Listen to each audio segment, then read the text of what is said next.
Welcome back. This is Midnight Crime. If you enjoy falling asleep to these stories, feel free to like the video and subscribe. And before we begin, what time is it where you are, and where are you listening from tonight? Alright, let's head straight into our first story. Case 1. A neighbor saw someone leaving a house late at night using a key. They assumed it was the homeowner. But the homeowner was out of town. The street was silent, save for the occasional rustle of leaves in the wind. It was a cool, crisp night, the kind that made the warmth inside homes all the more inviting. The neighbor, a woman in her late 50s named Linda, had been returning from a late walk, her slippers shuffling along the sidewalk. As she passed the house, her eyes caught the faintest movement, a shadow crossing the living room window, just a flicker in the corner of her vision. She stopped and looked again. A figure emerged from the front door, pausing briefly on the porch. Linda squinted into the dim light, her breath forming a small cloud in the air. The person was carrying a large bag, and though it was late, Linda didn't think much of it. She was used to seeing people leave at odd hours. This wasn't unusual. But then the figure did something that caught her attention. They fumbled in their pocket, producing a key, and inserted it into the door. The door clicked open, and the figure stepped inside. Linda watched them for a moment longer. It seemed strange, sure, but maybe it was just a family member or friend of the homeowner. Mrs. Harris, the owner of the house, had mentioned once that her niece sometimes stayed over when she was out of town. The key was probably hers. But Linda's thoughts lingered, and she found herself walking to the end of the block, turning back and glancing over her shoulder. The lights inside the house were still on, and everything appeared calm, as it had been when she'd left for her walk an hour ago. The next day, Linda made her usual rounds, picking up her mail and stopping by the small cafe down the street for coffee. She hadn't forgotten the events of the night before, but it wasn't until later that evening, when Mrs. Harris's car was absent from its usual spot in the driveway, that the thought struck her again.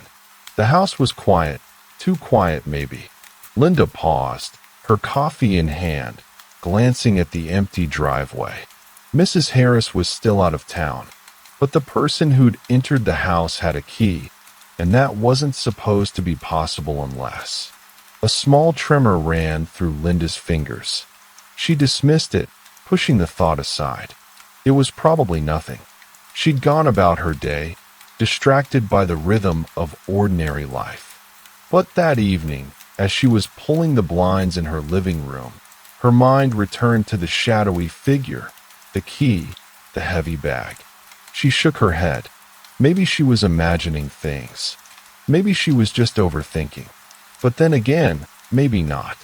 Linda spent the following morning walking her dog through the neighborhood, her eyes scanning the familiar row of houses. As she passed by Mrs. Harris's house, she slowed her pace. She had become accustomed to noticing the small details, the flower pots on the porch, the blue mailbox that was always slightly crooked. She never paid much attention to the things that seemed out of place. But now, with the memory of the key and the mysterious figure fresh in her mind, she couldn't help but wonder. The door, usually pristine, had a scratch near the handle. Just a slight one, but it was there. Linda leaned closer, her dog pulling at the leash. The scratch wasn't deep, but it was noticeable, as though someone had hastily tried to open the door or had scraped the surface with something sharp. She moved back, eyes narrowing. She glanced around the block, half expecting someone to be watching, but the street remained as ordinary as it ever was. The sound of distant children playing echoed down the street, and a car passed by, its tires rolling smoothly over the pavement. Still, something gnawed at her. She could almost hear the whisper of the wind through the trees, a soft murmur that felt unsettling against the backdrop of the ordinary neighborhood. She left it for the day, but as she stood in her own kitchen later that evening, making dinner, she couldn't shake the feeling that something was wrong. A call came in from Mrs. Harris, which startled Linda. It was unexpected. She hadn't been in touch with her for weeks. "Hello," Linda said, turning the heat on the stove lower. "Linda? It's Doris. How's everything over there?" Mrs. Harris's voice came through, thick with the static of a poor connection. "Everything's fine. You doing okay?" Linda replied, careful not to let the tension in her own voice show. "Yes, just wanted to check in. The house is still standing, right? No strange visitors or anything?" Doris laughed lightly, but there was something off about it. Linda paused, the knife in her hand stilling. "Well, I did notice something odd last night. Someone left your house. They had a key, and I thought you were out of town." There was a silence on the other end of the line. Then Doris spoke, her voice carefully measured. "Who was it? Did you recognize them?" Linda's grip tightened on the phone. "No, I didn't recognize them. I thought maybe it was your niece. But it struck me as strange. The key, the bag they were carrying." There was another long pause. "I don't have a niece," Doris said, her voice flat. "And I didn't leave anyone with a key. Not anyone you know." Linda's heart dropped. She glanced toward the front window, where the shadows of the street outside stretched long across the pavement. "Are you sure?" Linda whispered. The words felt strange on her tongue. "I'm sure," Doris replied. A sudden noise in the background of the call made Linda flinch. Doris' voice came through again, now with a new edge. "You didn't see anything, Linda. Forget it. Don't go looking into it." Linda stood there, the phone pressed against her ear, her mind racing. She didn't respond immediately, only stared out the window, her breath slow and deliberate. "Linda," Doris asked again, her voice strained. "All right," Linda said, hanging up the phone. The feeling of unease remained. It hadn't lessened, not by a long shot. She looked out into the quiet street again, the normalcy of it now feeling all too wrong. The night settled in, the first chill of autumn creeping under the doorframe. Linda sat in her kitchen, the dim light of the overhead bulb casting long shadows across the counter. The dishes were washed and put away, the coffee pot switched off. Yet, she couldn't shake the feeling that she should do something, anything, about the call with Doris. The hollow certainty in the other woman's voice unsettled her. Doris had sounded almost afraid. Her phone buzzed again, but it wasn't Doris this time. A text from her daughter, Emma, asking if Linda was ready for tomorrow's visit. Linda smiled to herself, the thought of her daughter's visit providing a brief but welcome distraction. She typed back a quick reply and set the phone aside, deciding it was time to get some fresh air. She needed a walk. The streets were quieter now, the noise of children's laughter from earlier replaced by the low hum of distant cars and the occasional bark from a neighbor's dog. The leaves, now tinged with orange and yellow, crunched beneath her feet as she walked slowly down the street. Linda passed by the old school playground, a place she'd walked past 100 times without a second thought. But tonight, something about it felt different. The swings creaked in the breeze, and the faint smell of rusting metal mixed with the damp earth beneath her feet. She stopped by the corner, where the playground met the street, and looked over at the tall, chain-link fence. There, partially hidden in the shadows, was a small, discarded item, a black glove. It seemed out of place, lying so still on the ground in the dim light. Linda took a cautious step forward, inspecting it. It wasn't the kind of glove that belonged to a child, but more the kind of glove someone might wear while working with tools. It was stiff and weathered, as though it had seen more than one season. There was a faint tear along the seam, a small stain near the wrist. Linda's thoughts flickered to the house across the street again, the one with the strange visitor from last night. Had they dropped it? She bent down to pick it up, hesitating for just a moment before stuffing it in her pocket.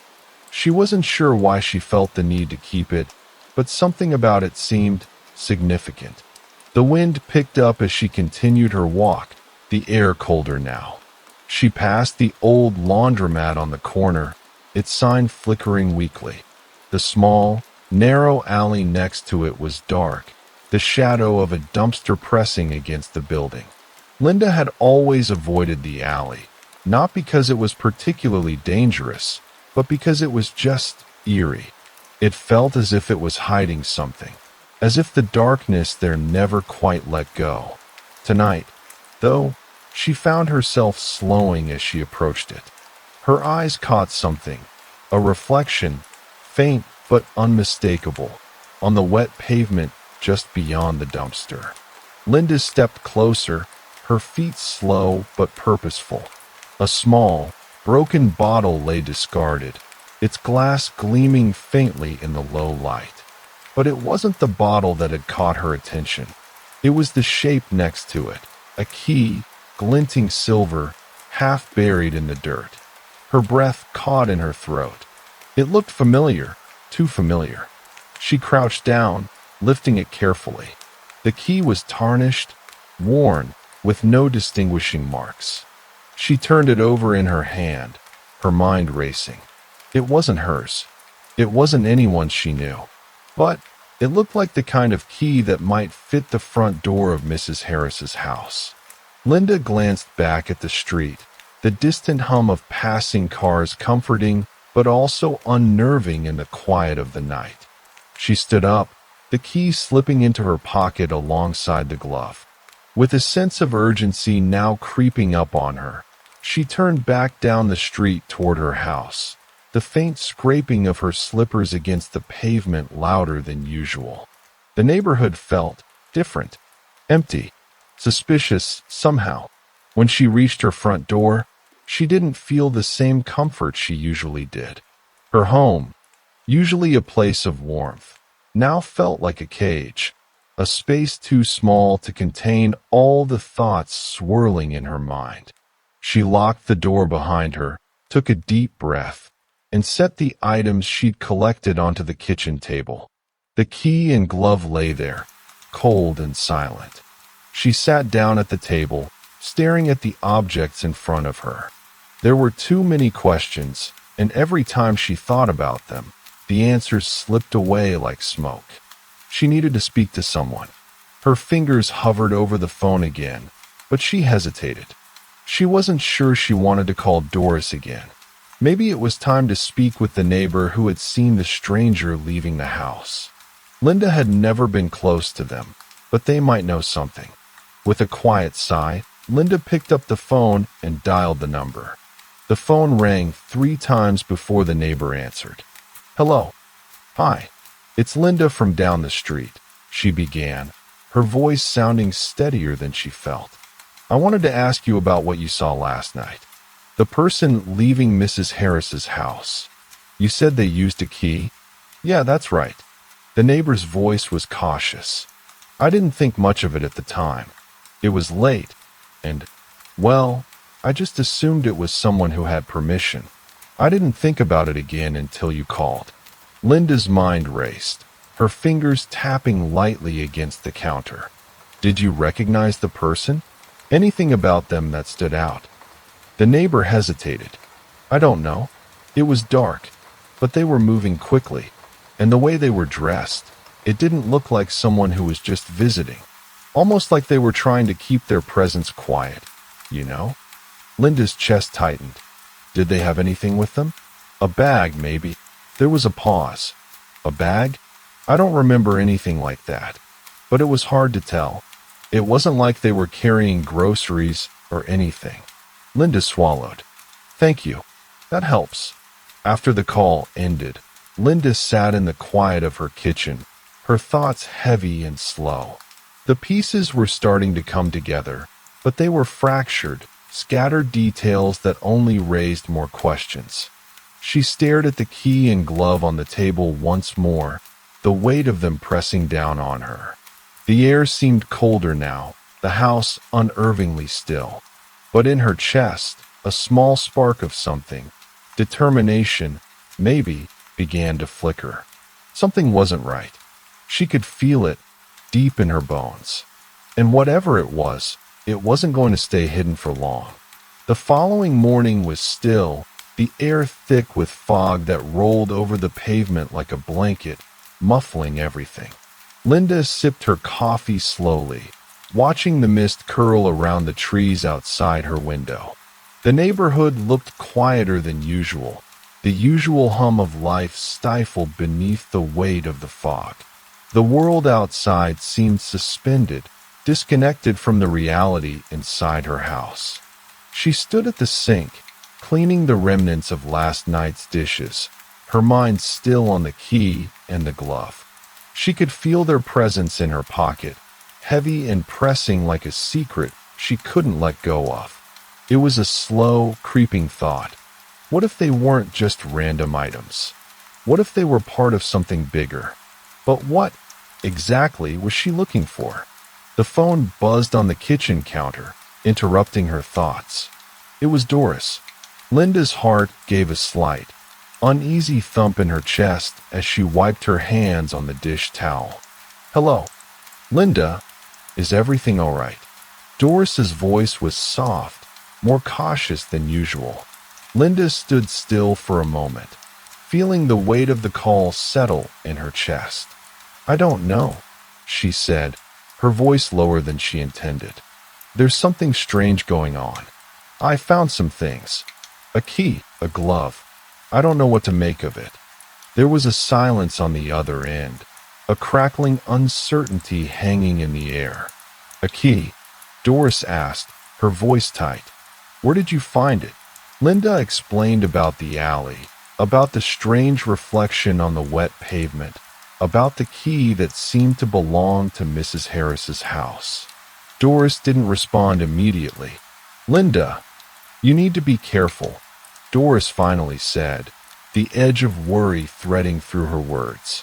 "Please don't get involved in something you don't understand." Linda's fingers curled around the phone. "I'm just trying to figure out what's going on, Doris. Something's not right. I think someone's been inside your house." Another silence.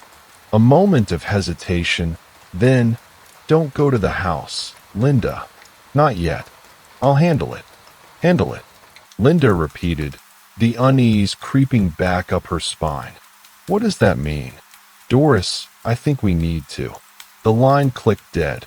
Linda stared at the phone, the words hanging in the air. She set it down slowly, the sound of the receiver clicking into place louder than she expected. She had wanted answers, and now she had more questions. Doris was acting strange. Why wouldn't she want Linda to look into this? The rest of the morning passed in a blur of small, mundane tasks. She ran errands, stopped by the post office to pick up a package, and returned a few overdue library books. But even as she walked the familiar streets, she couldn't shake the sense of being watched. Her eyes kept darting over her shoulder, half expecting to see someone lurking just outside her line of sight. As she returned to her house, the air seemed colder. She noticed the change immediately. The way the breeze whispered through the trees, the way the shadows stretched unnaturally long as the sun dipped lower in the sky.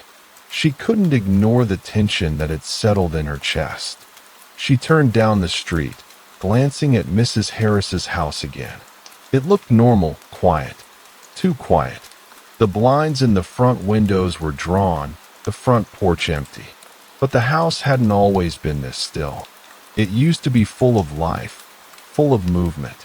Linda's heart skipped a beat as she walked past the driveway. For a brief moment, she thought she saw a figure in the upstairs window. Just a glimpse, nothing more, a shadow moving quickly behind the curtains. She froze in place, her feet cemented to the ground. The house was empty, wasn't it? She hadn't seen Doris or anyone else come back yet. Linda's instincts kicked in, and she couldn't ignore the nagging pull that led her back toward the house. She took a deep breath, making her way to the side gate. The backyard was hidden from view, bordered by a tall wooden fence that had seen better days. The gate creaked open with a quiet groan as she pushed it, glancing around to ensure no one was watching. The backyard was eerily quiet, the only sounds the distant hum of traffic and the occasional chirp of a bird. But it was something in the air that caught Linda's attention. The faint smell of something musty, almost like old paper, lingered in the breeze. She walked slowly, cautiously, toward the back door. It was slightly ajar, the crack between the door frame and the wooden panel barely visible. Linda stopped just short of crossing the threshold, her pulse quickening. She hadn't seen anyone inside, but the door shouldn't have been open.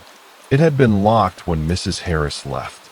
Her hand trembled as she reached for the door, pushing it open with a slow, deliberate motion.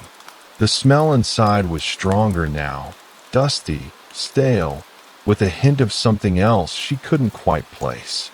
She stepped inside, her shoes clicking softly on the wooden floor. The house was still, too still. The silence was oppressive, as if the walls themselves were holding their breath. Linda glanced around. The living room was exactly as it had been before. The couch, the coffee table, the framed photos on the walls. Nothing appeared out of place, but something felt off. She couldn't put her finger on it. As she moved deeper into the house, she noticed something on the coffee table, a small, folded piece of paper. It wasn't there the last time she visited. She was certain of it. Her hand reached for it, fingers brushing the edge of the crisp paper. She unfolded it carefully, the words scrawled in a hurried, jagged handwriting. "Don't look for me. It's too late." Her breath caught in her throat. The handwriting was shaky, almost frantic. She glanced around, her eyes scanning the room for any sign of who had left it. There were no obvious answers. But that note, those words, suddenly made everything feel much more real. The floorboards creaked behind her, and Linda spun around, her heart racing. She wasn't alone, but no one was there. She stood frozen for a long moment, the silence stretching thick and heavy. Then, with a shaking breath, she turned and walked back toward the door, the note still clutched tightly in her hand. Linda's hand was still trembling as she folded the note and slipped it into her coat pocket. She moved quickly toward the back door, glancing over her shoulder one last time before stepping outside. The air outside was cooler, the fog now lifting slightly to reveal a faint evening light. The world seemed to have shrunk. Each step she took felt heavy, her mind fixated on the note. "Don't look for me. It's too late." She had thought she might feel a sense of relief for uncovering something. Anything. But instead, the words weighed on her. She glanced at the house again, its windows staring blankly back at her. The same house that had seemed so ordinary, so familiar, was now cloaked in shadows she couldn't ignore. Linda moved down the narrow path alongside the house, toward the gate she'd come through earlier. The garden, which had once been neatly kept, now felt overgrown, the weeds stretching out toward the cracked concrete of the path. She paused at the gate, the rusting metal cold under her fingers. For a moment, she considered calling Doris again, but she was afraid of what the conversation might bring. More silence, more dismissive words. She couldn't let it go. Not now. Linda walked back to her own house, the note still pressing against her side. The sky was darker now, the houses along the street blurred in the haze of the evening light. She didn't feel like going inside. Not yet. Instead, she walked a little further, turning a corner and heading toward the small, quiet park a few blocks away. The park was nearly empty. The swings creaked gently in the wind, the air thick with the smell of wet leaves and damp soil. She sat on one of the benches, the metal cold against her legs, and stared out over the small pond. It had once been a place of calm, but tonight it only seemed to amplify the quiet in her mind. She pulled the note from her pocket again and smoothed it out on her lap. The handwriting still seemed strange, hurried, as though written in a rush. The words "it's too late" echoed in her thoughts, like a warning she couldn't quite decipher. But too late for what? Linda rubbed her temples and let out a long, quiet breath. This was madness. She was caught in the middle of something she didn't understand. But she couldn't stop herself from digging deeper. Her gaze wandered across the park, and she noticed something out of the ordinary. A small, rusted bicycle propped up against a tree, the front tire slightly deflated. It didn't belong to any of the children who usually played in the park. She stood up, drawn toward it, her footsteps soft against the gravel path. The bike was old, the paint chipped and faded. The seat was worn, the kind of bike that looked like it had been left outside too long, forgotten. Linda bent down to inspect it, and that's when she saw the small leather pouch lying on the ground nearby, half hidden beneath the bike. She hesitated, then picked it up, her fingers brushing over the worn, cracked surface. She opened it slowly, revealing a small stack of photographs. Most of them were faded, edges curling with age, but one stood out. It was a picture of Mrs. Harris, standing in front of her house, smiling in the bright sunlight. But it wasn't just Mrs. Harris. There was someone else in the background, a figure barely visible in the shadows, a person whose face was half hidden. Linda's heart thudded in her chest. She didn't know what it meant, but she knew it was important. She slipped the photos back into the pouch, her thoughts racing as she carefully tucked it into her bag. The wind picked up, rustling the leaves in the trees above her, but Linda barely noticed. She felt the pull of something bigger now. She wasn't sure where it would lead, but she couldn't turn back. By the time she reached her house, the light was nearly gone, the sky a deep shade of purple. The evening was settling in, but Linda felt wide awake, her mind buzzing with the images, the clues, everything she had discovered so far. The front door was locked, and when she stepped inside, she noticed the smell of something burning faintly in the kitchen. She had forgotten about the soup she'd put on the stove earlier. Linda shut the door behind her and walked into the kitchen, her eyes scanning the dim room. The soup was bubbling gently on the stove, the scent of vegetables and herbs thick in the air. She turned the heat down, her thoughts still on the photographs, on the key, on the strange feeling she couldn't shake. There was something else, too, something that had been nagging at the back of her mind ever since she found the note in Mrs. Harris's house. She hadn't seen Doris since their brief conversation on the phone. She hadn't heard from her since that night. She needed to know more. Doris had been hiding something, and Linda was certain it was connected to whatever had happened with Mrs. Harris.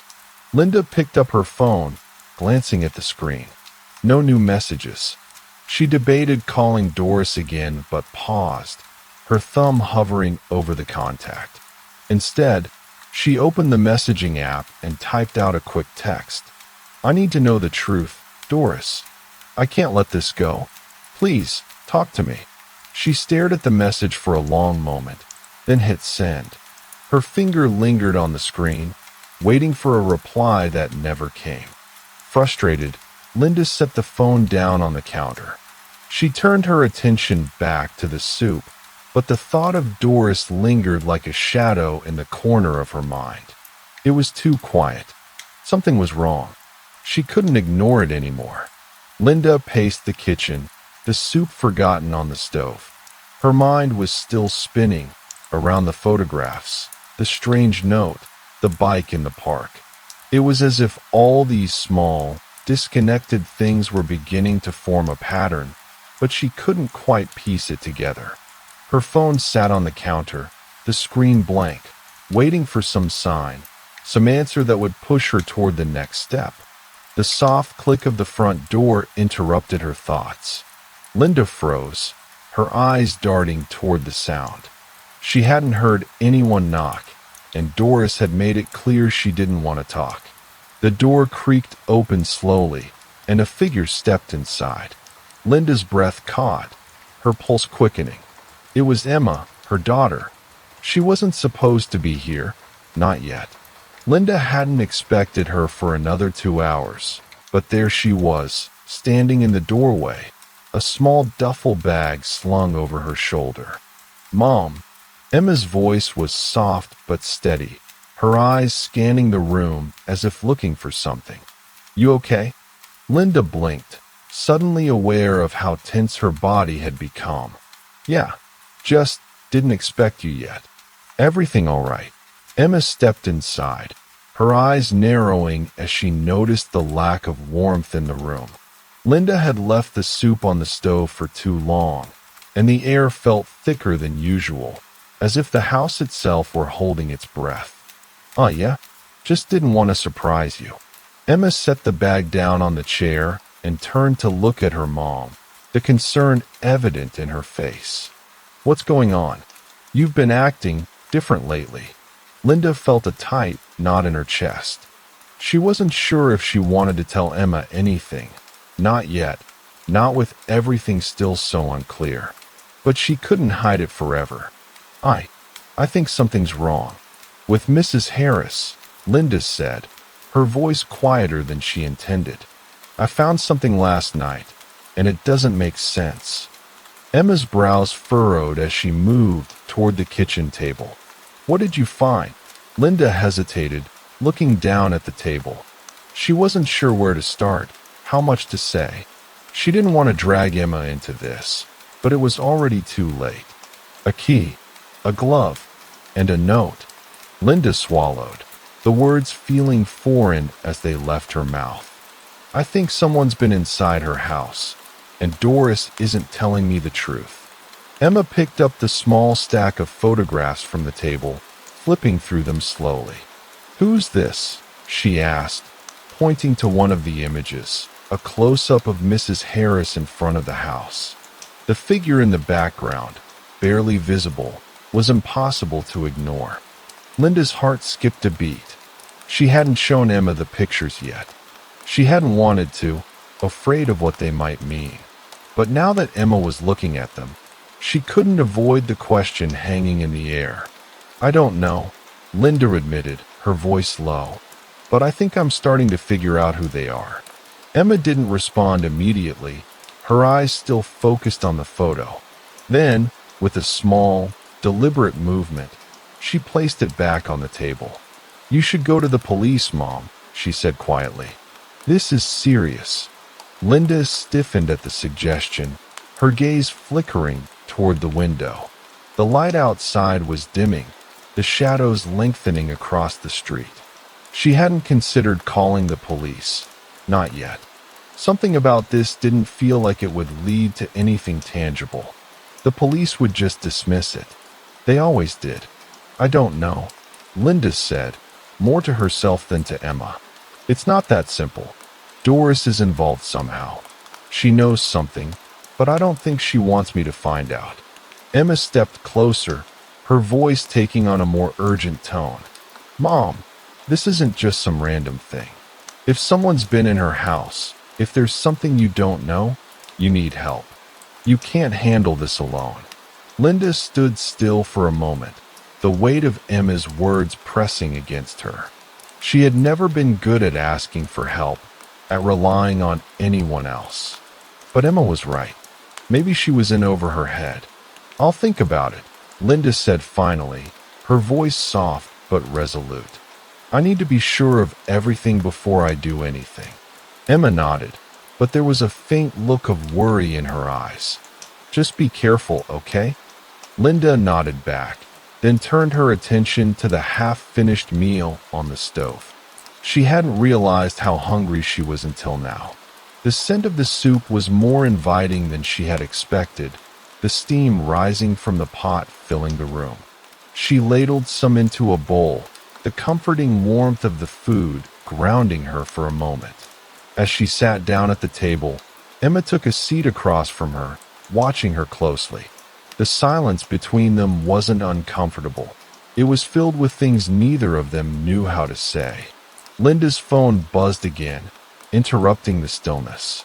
She glanced at the screen, surprised to see a message from Doris. "I told you to stop. Drop it." Linda's fingers tightened around the phone, her breath catching in her throat. She had no intention of stopping. If anything, this only made her more determined to figure out what was going on. Emma glanced over at her, seeing the shift in Linda's expression. "What is it?" "It's Doris," Linda said quietly, her voice strained. "She doesn't want me to keep looking into this." Emma didn't speak, but her eyes were filled with concern. "She knows something, Mom. You can't ignore that." Linda nodded slowly, her mind working over the message, over everything she had learned so far. She wasn't sure where it would lead, but the pieces were starting to come together. They were all leading somewhere. "I won't," she said quietly. "I can't." She stood up from the table, wiping her hands on the dish towel. "I'm going to go out again. I need to check a few things." Emma stood as well, a small, almost hesitant smile forming on her lips. "Be careful, okay?" Linda nodded and slipped her coat on. The night had fully settled in, the fog now thick in the air as she stepped outside. The world around her felt muted, as if everything were holding its breath, waiting for something to happen. The street was quiet, save for the distant hum of a passing car. Linda walked with purpose, her steps slow but deliberate, heading in the direction of the park where she had found the photographs earlier. Something told her that the next step, whatever it was, would come from there. She wasn't sure how, but she knew she had to follow the thread wherever it led. As she walked deeper into the night, the streetlights flickered above, casting long shadows on the sidewalk. The quiet hum of the city, the distant whispers of the wind, and the rustle of leaves in the trees, it all felt too still. And in that stillness, Linda could almost hear the faint sound of someone, just out of sight, following her every step. The cold air wrapped itself around Linda as she walked through the quiet streets, the rhythmic shuffle of her shoes against the pavement the only sound accompanying her. The fog had thickened again, clinging to the street lamps and casting long shadows across the sidewalks. It was almost as if the world had been muffled, the usual bustle of the neighborhood subdued under the weight of the night. She walked slowly, her mind focused on the photographs she had found, the note, the key, and now Doris's message. "I told you to stop. Drop it." The words echoed in her head as she moved, the tension in her chest tightening with every step. She wasn't sure why, but something about the quiet of the night, the weight of the message, made everything feel more urgent. She reached the park again, the same small patch of land she had visited earlier. The swings still creaked in the breeze, but the stillness felt different now. It wasn't just the absence of people, it was the absence of anything familiar. The park, once a place of relaxation, now seemed like a stage set for something waiting to happen, just out of reach. Linda wandered toward the edge of the pond, where the water was smooth and still, reflecting the dim light of the street lamps above. The trees around the pond were sparse, their branches skeletal in the cold air, their shadows long and jagged against the ground. As she approached the bench near the water's edge, she noticed something out of place. A small piece of paper, crumpled and half buried beneath the bench. Linda crouched down to retrieve it, the crinkling sound of the paper piercing the silence around her. It was a torn scrap of a calendar page, its edges worn and faded. The date on it was circled in red ink, October 12th. Linda stared at the scrap, turning it over in her hands. It seemed too random to be important, but the fact that it was tucked away in such a quiet, hidden spot made her wonder. Who had left it there? And why? She stood, slipping the paper into her pocket, her eyes scanning the surrounding area. The park seemed emptier now, the shadows more pronounced. Her thoughts flickered back to Mrs. Harris's house. The strange visitor, the key, the note. There were too many loose threads, too many small, subtle things that didn't add up. Doris's involvement felt more complicated by the moment. Why had she tried to shut down Linda's investigation? What was she hiding? The air had become even colder, biting at her skin as she walked back toward the street. The quiet hum of the city, the distant rumble of traffic, felt too far away now, like everything had shifted, like she was alone in a world that no longer made sense. As Linda walked back toward home, she passed a row of small shops. They were closing for the night, the windows dark except for a few lit signs that flickered weakly. One of the shops, a small, tucked-away antique store, caught her attention. The faint glow from inside flickered through the dusty window, and Linda found herself stopping, looking through the glass at the cluttered shelves filled with old books, trinkets, and tarnished frames. There was something about the place that felt oddly familiar, yet unsettling. She hadn't seen anyone inside, but the door was slightly ajar, a narrow sliver of light spilling out into the darkened street. Linda hesitated for a moment, unsure whether she should keep walking or see if the store was still open. Her curiosity won out, and she stepped inside, the faint scent of dust and old wood welcoming her into the dim space. The floorboards creaked beneath her feet as she walked, her eyes adjusting to the low light. The store was even more cluttered than it had appeared from the outside. Stacks of old books, framed photographs, chipped porcelain figures, and dusty mirrors lined the shelves. There was an old man behind the counter, hunched over a book, his white beard almost touching the pages. He didn't look up as Linda stepped closer, but the faint sound of his breathing filled the otherwise quiet space. Linda wandered slowly through the aisles, her fingers brushing against the spines of the books. The place felt like a time capsule. Every object in it seemed to hold a history, a story, as if each piece had been frozen in time. Her eyes wandered to the back of the store, where a small, tarnished mirror hung crookedly on the wall. It was strange, the mirror didn't seem to belong here. It was out of place among the clutter of old books and knickknacks. It was ornate, with intricate gold framing that had faded to a dull bronze over time. The reflection in the glass was dim, almost ghostly. Linda stared at it for a moment, a sense of unease creeping up her spine. She shook her head, dismissing the feeling, but the pull of the mirror lingered.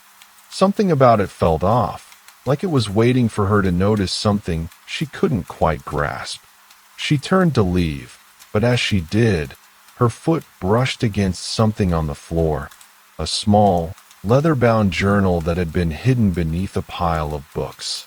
It was worn, the edges frayed with age. Linda crouched down to pick it up, dusting it off with her fingers. As she opened it, she saw that it was filled with handwritten notes, sketches, and dates. Her eyes scanned the first few pages.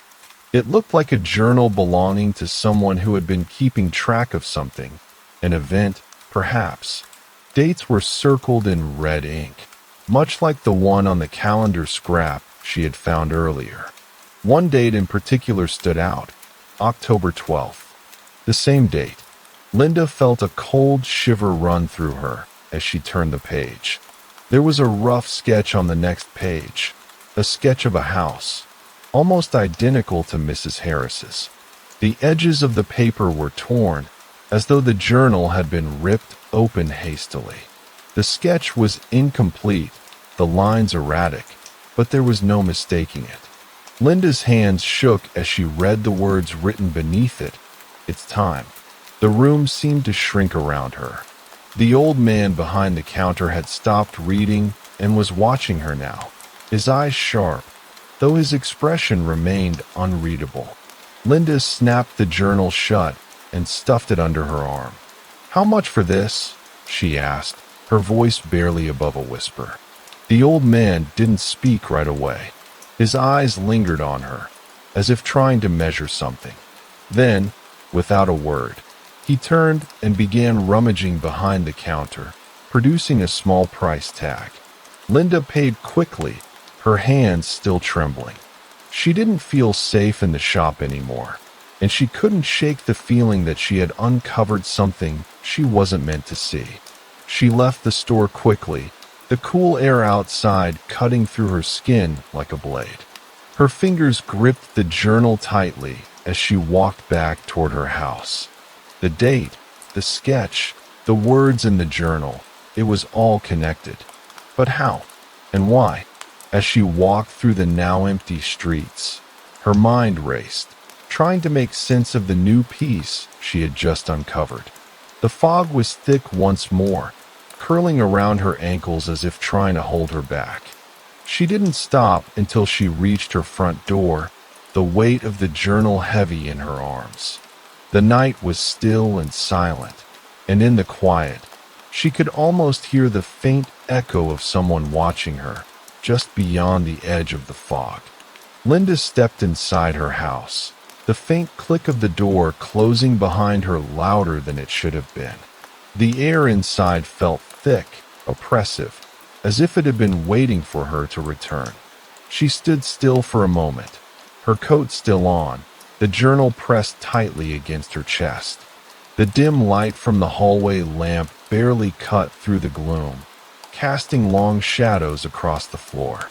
The silence in the house seemed to stretch on, broken only by the soft ticking of the clock in the kitchen. She glanced at the phone on the counter, still no message from Doris. Linda felt a knot form in her stomach, the words in the journal echoing in her mind. It's time. What did that mean? Her fingers hovered over the journal, the weight of it grounding her in the moment. She was reluctant to open it again, not because she was afraid of what it might reveal, but because it felt like something she couldn't fully control, something she wasn't ready to understand. She finally set the journal on the table and moved to the kitchen, needing something to occupy her hands. She started the kettle, the sound of it filling the otherwise quiet space, and waited for it to heat up. The kitchen window overlooked the small backyard, the bare branches of the old oak tree casting sharp shadows against the fence in the cold night air. She stood there for a moment, watching the leaves shift in the breeze, the wind carrying the scent of wet earth through the cracks in the window frame. As the kettle began to whistle, Linda turned back toward the table. Her eyes landed on the journal again. She hadn't meant to open it, not yet, but something tugged at her, a need to know, to see what had been written in the worn pages. She reached for it, her fingers brushing the leather as she carefully flipped it open to the next page. The handwriting was still jagged, rushed. It was hard to make sense of most of it, the ink smeared in places as if the writer had been in a hurry or even frantic. But there was one part that stood out. The words were underlined in thick, bold strokes. Don't trust anyone, not even her. Linda's heart skipped a beat. The her could only be Doris. The idea that Doris might not be who she appeared to be felt like a cold slap to the face. She had trusted Doris, believed her when she said everything was fine, when she insisted there was no reason for concern. Now, the journal suggested otherwise. The kettle whistled again, pulling Linda from her thoughts. She set the journal down and went to pour herself a cup of tea, her hands steady despite the turmoil in her mind. The warmth of the mug felt comforting against her fingers, but it didn't do much to calm the unease in her chest. She sat at the table, staring at the journal, the mug of tea forgotten in her hand. There was something in that book, something she had to understand, even if it meant digging deeper into something she wasn't ready for.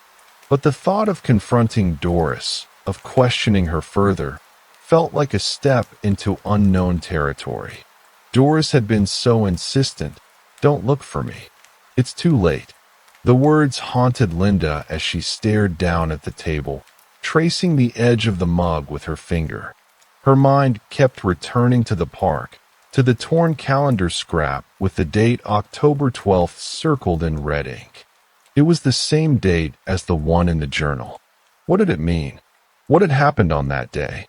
Linda stood abruptly, the sudden movement startling in the stillness of the house. She walked over to the small desk in the corner of the living room and pulled out the old maps she had kept from when she moved in. She spread them across the surface of the desk, her eyes scanning the streets surrounding her neighborhood. There had to be something there, something she could find, something that could explain the connection between the date, Mrs. Harris, and Doris. Her gaze landed on the local library, marked with a small star on the map. She had passed it 100 times, but she hadn't thought to go there. Not until now. The library was closed for the night, but it wasn't far, and Linda was already pulling on her coat again before she even realized she'd made the decision. The streets outside had grown quieter, the fog thickening once more, but Linda hardly noticed. The pull of the investigation had taken over, sharpening her focus. The library was a place of records, of history, and if there was anything that could give her answers, it might be there. As she walked through the fog, she passed the small coffee shop that had been closed for hours. Its warm glow from inside made her pause for a moment, the contrast between the warmth inside and the chill outside striking her.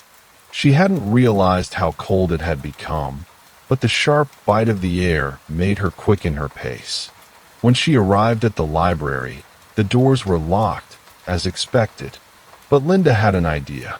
She knew the back entrance, an old service door that led into the quieter parts of the library, the parts most visitors didn't see. She'd seen the janitor use it a few times, and the thought of slipping inside unnoticed felt strangely comforting. She walked around to the back, the ground slick underfoot, her footsteps barely audible in the thick fog. The door creaked slightly as she pushed it open, the sound small but loud in the silence of the night. Inside, the library smelled of old books, paper, and dust, a familiar, comforting scent. The lights in the back hall were dim, casting long shadows that stretched across the rows of bookshelves. Linda moved carefully, her footsteps soft as she navigated the maze of shelves. She wasn't sure what she was looking for, but she felt drawn to the local history section. She pulled out a few books at random, flipping through the pages quickly. Most of it was dry, local history, names, dates, street layouts. Nothing jumped out at her. But then, toward the back of the shelf, she saw something that made her stop. It was a small, unmarked folder tucked between two thick volumes.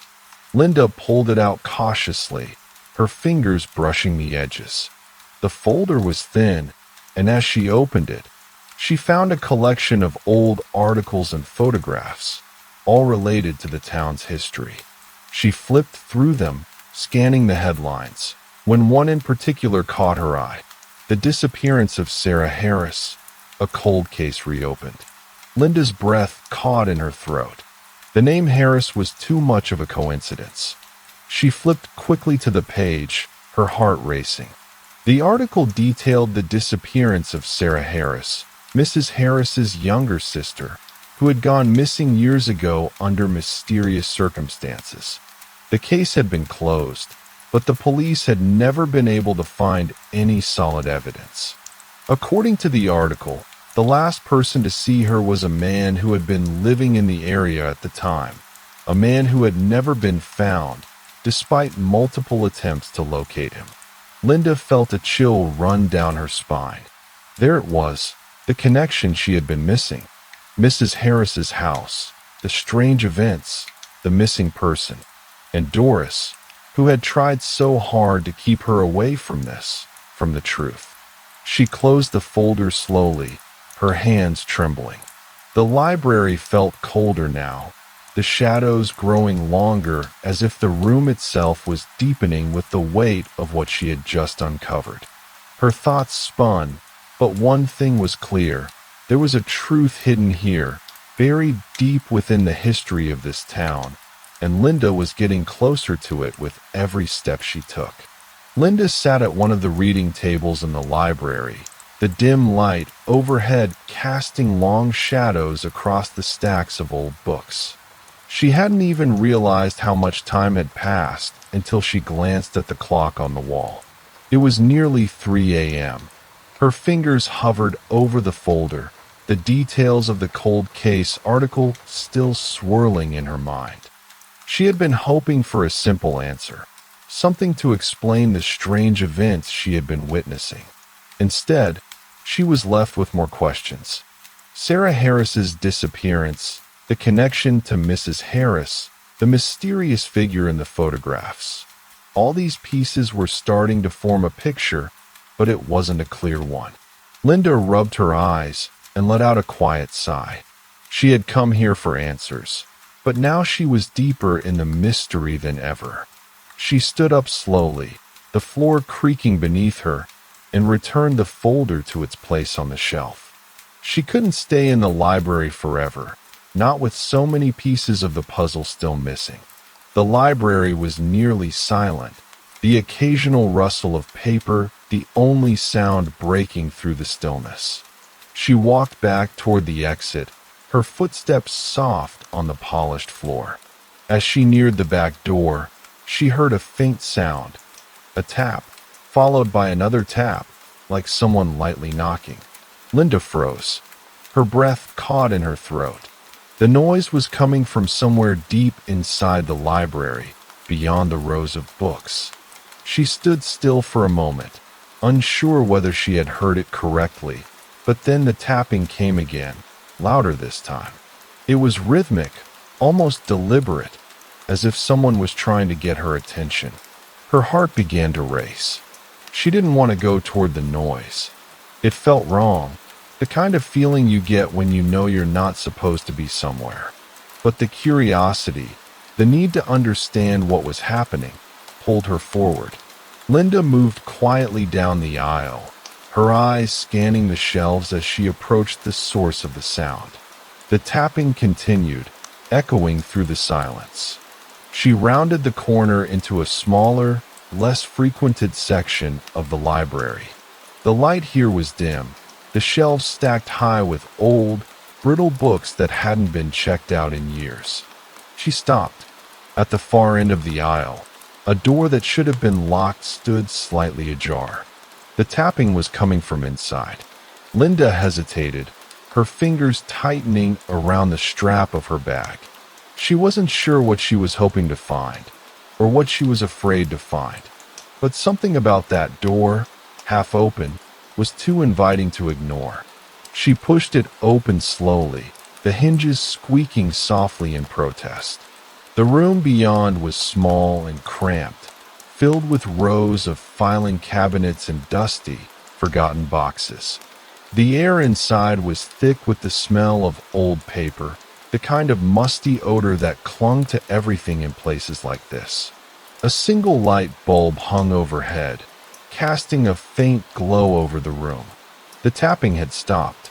Linda stepped inside, her shoes scraping against the floor as she moved further into the room. Her eyes flicked to the filing cabinets, wondering what they contained. But as she moved deeper into the space, something else caught her attention. At the far end of the room, there was a table. On it sat an old, yellowed notebook. It was open, as though someone had been writing in it recently. Linda's pulse quickened. She approached the table slowly, her breath shallow. She could feel the weight of the room pressing in on her, as if the walls were closing in with every step. She reached the table and picked up the notebook. The pages were filled with small, neat handwriting, dates, names, locations. But as Linda flipped through the pages, something caught her eye. In the middle of the notebook, there was a section marked with a large, bold red circle. She turned the pages, her heart beating faster now. October 12th, the same date she had seen on the calendar scrap.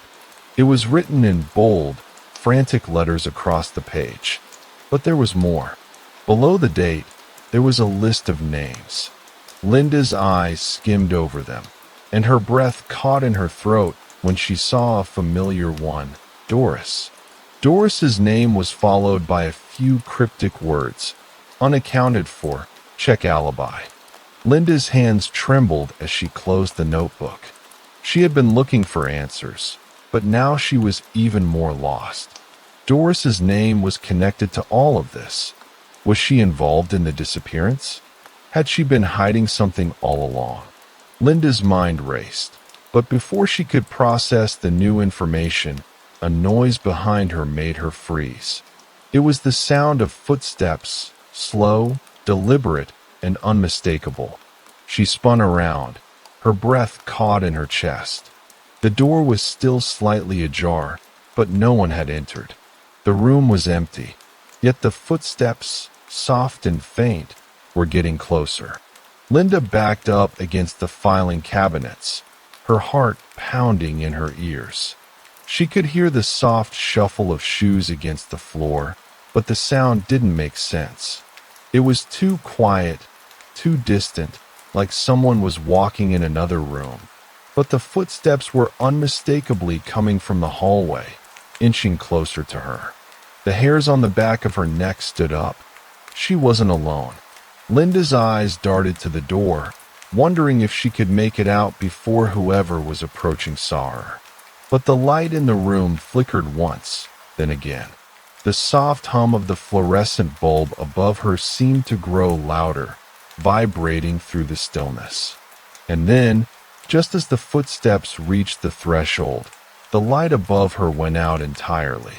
Linda's breath caught in her throat as darkness engulfed the room. Her heart hammered in her chest. She wasn't alone. The footsteps stopped. For a moment, the only sound in the room was Linda's own breath, shallow and quick in the oppressive silence. She strained her ears, waiting for any sign of movement. But the room remained still.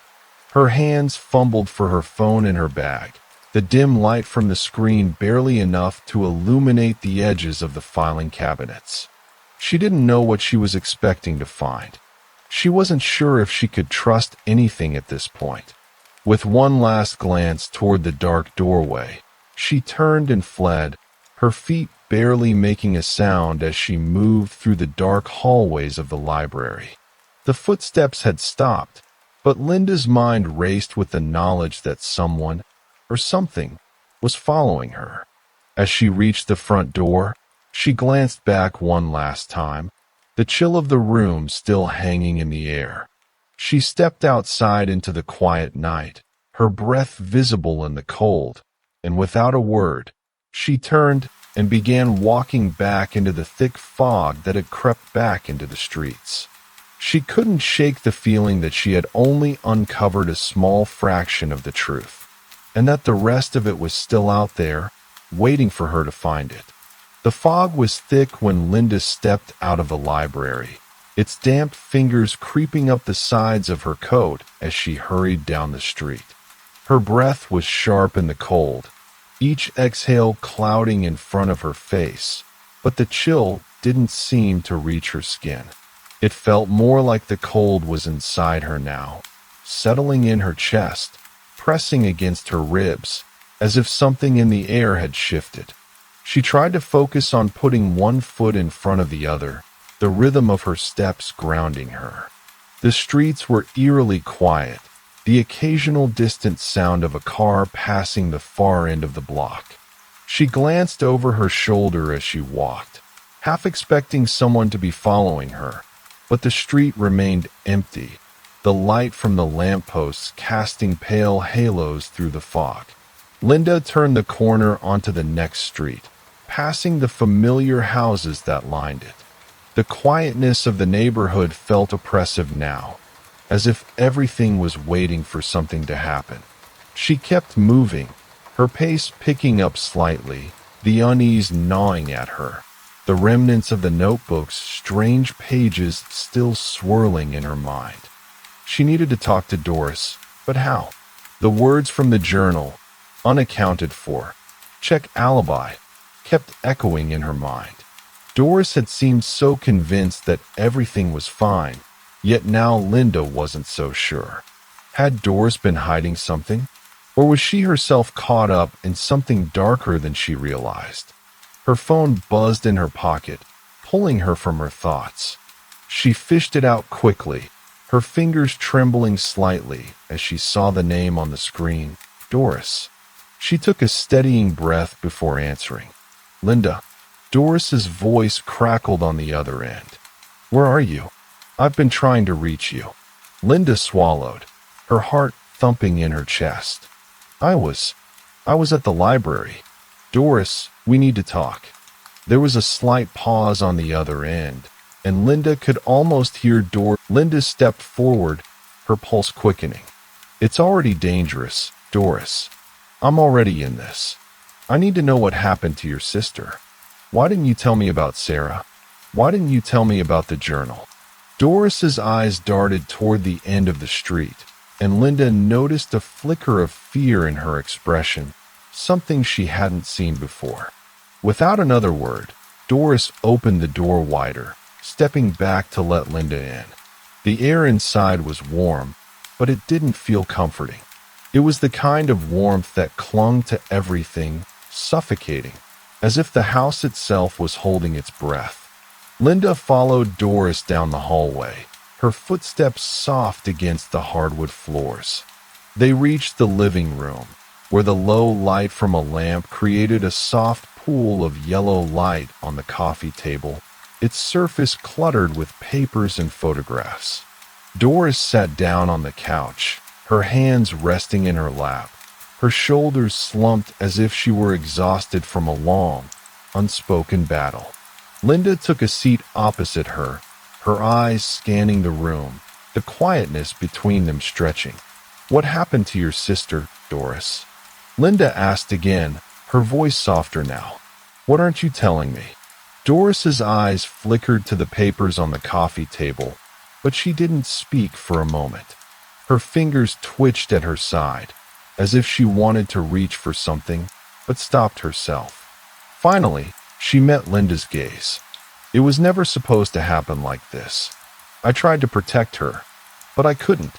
And now there are things I wish I could undo. Linda leaned forward, her breath catching. What do you mean? Doris's eyes shifted again, this time to the window, where the fog pressed up against the glass. She stared at it for a moment, as if the answer was written somewhere out there in the mist. The truth isn't something you can undo, Doris, Linda said quietly. It's already out there. Doris's gaze lingered on the window, her eyes distant, as if the fog outside could hold the answers she wasn't ready to give. The silence stretched between them, heavy and thick, the kind of silence that made Linda's skin prickle. Doris's fingers twisted in her lap, betraying her unease.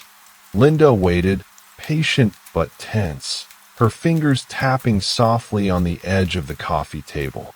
The low hum of the refrigerator in the kitchen, the occasional creak of the floorboards. Everything felt louder than it should have been in the quiet room. Finally, Doris spoke, her voice barely above a whisper. It's not just Sarah, she said, her voice cracking slightly.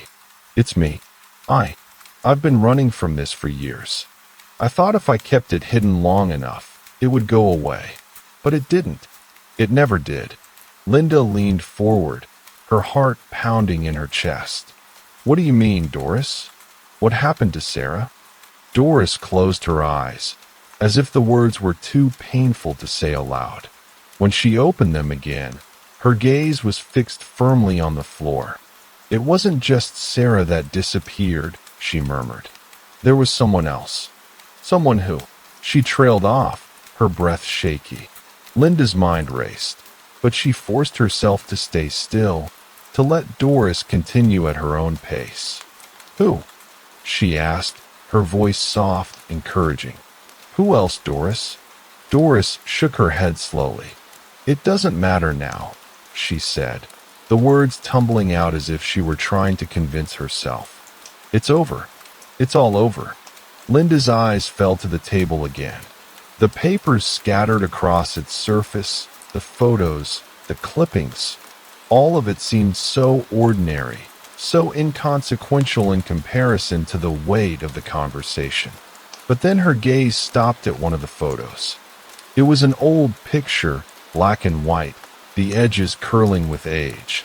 A group of people were gathered together, smiling: Sarah, Doris, and a man Linda didn't recognize. He was tall, dark-haired, wearing a leather jacket, his smile broad and confident. Something about his presence made Linda uneasy, as if he didn't belong in the picture. "Who's this?" Linda asked, picking up the photograph and turning it slightly toward Doris. "Who is he?" Doris flinched, her eyes flickering toward the photo before quickly looking away. That's Thomas," she said, her voice tight. "He was someone from before." "Before?"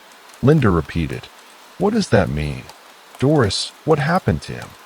Doris's fingers curled into the fabric of her sweater, her lips pressed together in a thin line. For a moment, she didn't speak. Then, in a low voice, she said, "Thomas was involved in everything. In Sarah's disappearance. In mine. He was supposed to protect us, but instead, he got too close. Too involved. He knew things he shouldn't have." The room seemed to grow colder, despite the warmth from the lamps.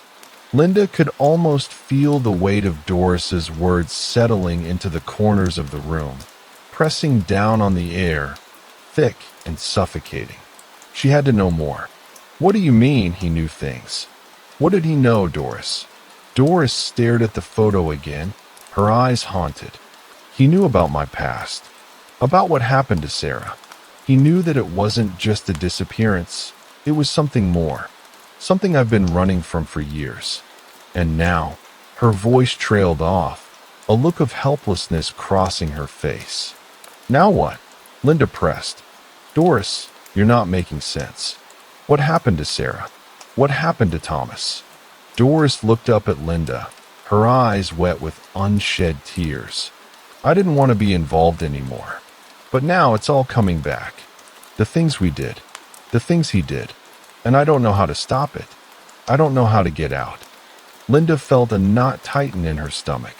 Every instinct told her that Doris was hiding something crucial, but the fear in her eyes, the exhaustion in her voice, made it clear that Doris wasn't just keeping secrets to protect herself. She was trying to protect Linda, too, even if it meant lying, even if it meant pushing her away. "You're not alone in this," Linda said gently, trying to steady the racing thoughts in her head. "I can help you. I just need you to tell me the truth. What happened to Sarah? What's going on with Thomas?" Doris exhaled slowly, her hands shaking in her lap. "I don't want to drag you into this," she whispered, "but you're already in it. You've seen too much, heard too much, and now it's only a matter of time before it catches up to us." The silence returned, heavy and thick, until Doris finally spoke again, her voice barely audible. "Sarah wasn't the first. She wasn't the first person to disappear. Thomas was involved in other things. Other people. I wasn't supposed to know, but I did. And now, the people who know I know, they won't stop until it's all gone." Until I'm gone. Linda's mind raced, but she stayed still, watching Doris closely. The room felt smaller now, as if the walls were inching in, pressing them both together, trapped in this fragile web of secrets. The air was thick with dread, but something shifted in Linda's chest, an instinct that told her there was more to uncover, more to this twisted puzzle. Doris was terrified, but she was also holding on to something. The question was, what was it? What had Thomas done? What did he know? Doris's eyes flickered to the hallway, her gaze distant. "You don't understand," she said softly. "I tried to warn you. You shouldn't have gotten involved." Linda stood, her resolve hardening. "I'm already involved, Doris, and I'm not going anywhere until I get the truth. What happened to Sarah? Where is she?" Doris didn't respond immediately. Instead, she turned her gaze toward the window again, her eyes filled with something that wasn't fear, but something far darker, something more uncertain. "The truth is in the past," Doris said, her voice low. "And it's not something you'll ever find. Not in this town. Not in this house." Linda moved toward the door, her mind spinning with unanswered questions. The fog outside was dense, like a veil hiding everything. But she couldn't shake the feeling that there was something out there, something waiting to be uncovered. She looked back at Doris one last time before stepping into the night, the door clicking softly behind her. The street was empty, the fog swirling like smoke. But something had changed. Something about the way Doris had looked at her, the way she had spoken of the past. It was as if the town itself held its breath, waiting for whatever was coming next. Linda wasn't sure what it was, but she knew it wasn't over. And neither was she. Linda stood for a moment on the porch, staring at the fog that had thickened since she arrived. The quiet of the street seemed to press in around her, heavy with unanswered questions. The sound of her footsteps was muffled by the mist as she made her way down the front steps, the weight of Doris's words lingering in the back of her mind. "The truth is in the past," Doris had said. Linda wasn't sure what that meant yet, but she knew one thing. The past was where the answers lay. She walked down the street slowly, her breath visible in the cold air. There was a chill in her bones, not from the temperature, but from the uncertainty gnawing at her insides. The feeling that something was just out of reach, a thread of connection she couldn't quite pull together. She didn't want to go back to her apartment yet. She needed something more, something that would help her make sense of all of this. The library had given her some pieces, but it wasn't enough. Doris had spoken of a man, Thomas, and that photograph had left a cold sense of something unresolved. She needed to know more about him, to understand who he was and what role he had played in all of this. The local coffee shop was just ahead, the light spilling out from the windows, soft and inviting. Linda pushed the door open, the bell above it jingling quietly, and stepped inside. The warm, earthy smell of brewing coffee enveloped her as she walked up to the counter. The barista, a young man with a tousled haircut and an easy smile, greeted her. "What can I get you tonight?" he asked, his voice relaxed. "Just a black coffee, please," Linda replied, offering a faint smile in return. As she waited, her eyes scanned the small cafe. There were a few regulars scattered around, seated at tables with laptops or books in hand. The quiet hum of conversation filled the space, but Linda's mind wasn't on the people around her. She was thinking about the photograph, about Thomas. The barista handed her the coffee, and Linda took the cup with a nod of thanks. She turned toward the back corner, where a woman sat alone at a table, her fingers wrapped around a mug, a notebook open in front of her. Linda recognized her.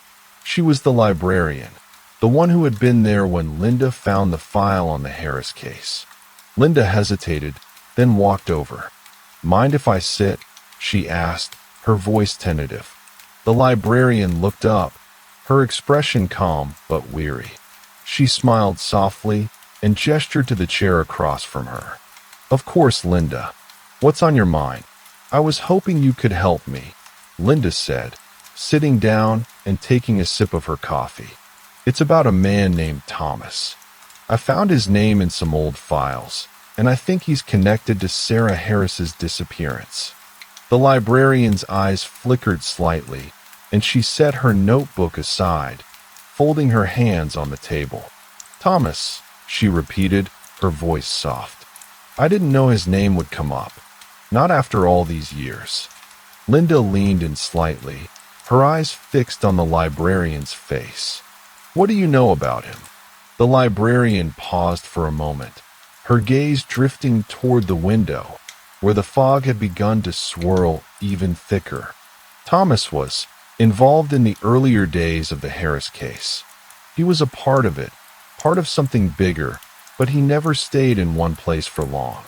He didn't get caught up in the official investigation. The police, they never got close to him.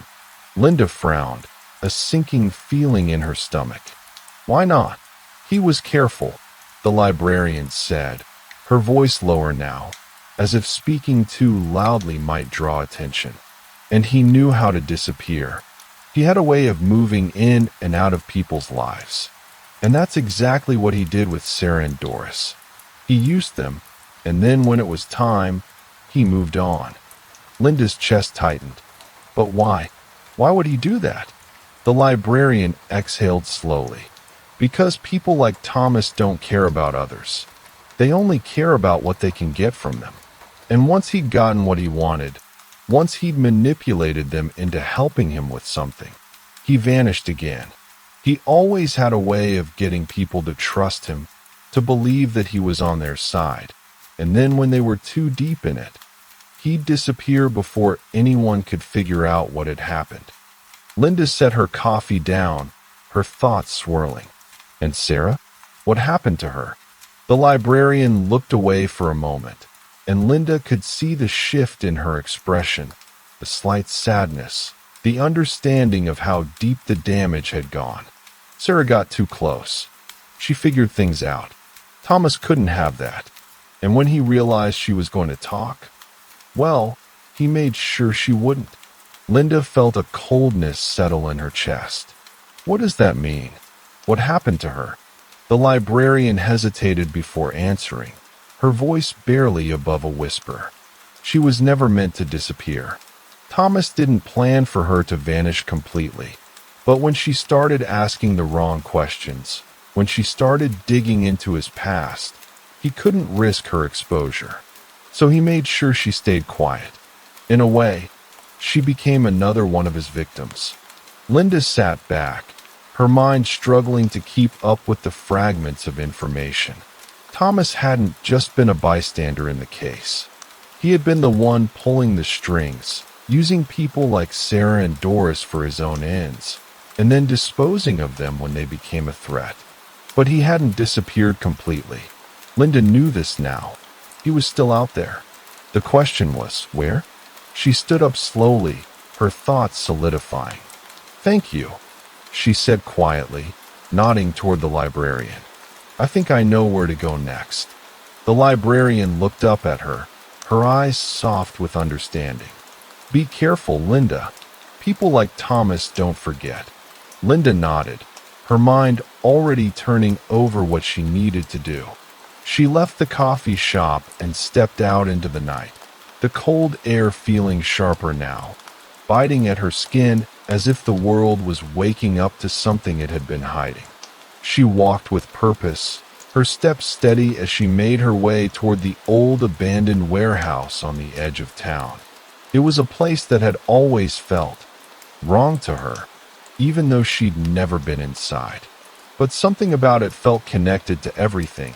Sarah, Doris, Thomas. As she approached the building, she paused just outside the gates. The fog had swallowed up the street behind her, and the only sound was the distant hum of the highway. The warehouse loomed ahead, dark and silent, its broken windows like empty eyes watching her.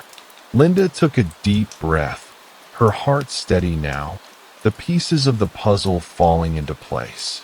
She wasn't sure what she would find inside, but she knew that this was where the past had left its mark, and she would follow it wherever it led. The door creaked open with a reluctant groan as Linda stepped inside, the musty air thick with the scent of old wood and rust. The floor beneath her feet was uneven, and the silence in the space was so complete that it felt as though the building itself had been waiting for her. She walked deeper into the warehouse, her footsteps echoing off the walls. There, in the far corner, was an old wooden table, cluttered with papers and photographs. And in the center of it all, a single photograph of Thomas. He was younger here, the same man from the picture in Doris's house. But his expression was different. He wasn't smiling this time. His face was hard, determined, as if he knew exactly what he was doing. Linda stood still, staring at the photo, and for the first time, she felt like she was standing on the edge of something real. She knew who Thomas was now, and she understood what had happened to Sarah. And in that moment, she realized that the past, while buried in the shadows, had finally come to light. Case 2. A patient later mentioned receiving a follow-up call from the clinic. The caller had known their name and referenced the recent visit in detail. When the clinic checked their records, no one had made the call. The patient, Carol, sat at her kitchen table, her fingers pressing down absent-mindedly on the mug of tea in front of her. The steam rose in slow, delicate spirals, dissipating into the quiet air of the small, cluttered room. Outside, the late afternoon light filtered weakly through the window, casting pale shadows across the wood. Her phone was lying beside the mug, the screen cracked from a fall months ago, but still functional. She hadn't meant to call the clinic again, but something about that voice kept unsettling her. The call had been brief, but precise, too precise. They'd known things only the staff should have known. Her recent appointment details, the medications she'd been prescribed, even her concerns about her treatment options had been mentioned as if it was a normal follow-up, but none of it felt right. The voice on the other end had been calm, measured, professional even, but there was something off about it. Carol had tried to ask questions, but the caller smoothly redirected her, offering reassurance in a way that only made her more uncomfortable. She had hung up quickly, but not before the words, "We'll check in again soon," lingered in her mind. She placed the mug down gently and scrolled through the clinic's contact information in her phone. She hadn't told anyone yet, not even her husband. What would she say? That the clinic had called her when they weren't supposed to? But how could she prove it? She opened the contact page for the clinic, her thumb hovering over the dial button for a moment. The phone rang twice before she disconnected the call, a quiet sigh escaping her lips. She stared at the screen, still uncertain. Behind her, the low hum of the refrigerator filled the silence. The only other sound in the room was the faint tap-tap of the clock on the wall. She let her mind wander back to the call, replaying the conversation in her head over and over again, trying to pick up on something, anything, she had missed the first time. But there was nothing to grab onto. It had been smooth, calm, and disorienting, like a conversation she wasn't supposed to be part of. Carol glanced at the framed photo of her children on the mantel. Their faces smiled back at her, bright, carefree, and innocent. She swallowed the lump in her throat and stood up. The phone was back in her hand before she even realized it, her fingers dialing the clinic's number again. This time, she would get answers. ________________________________________________________________________________________________________________ At the clinic, Rita, a receptionist who had worked there for over 5 years, was clearing away papers from her desk when the call came through.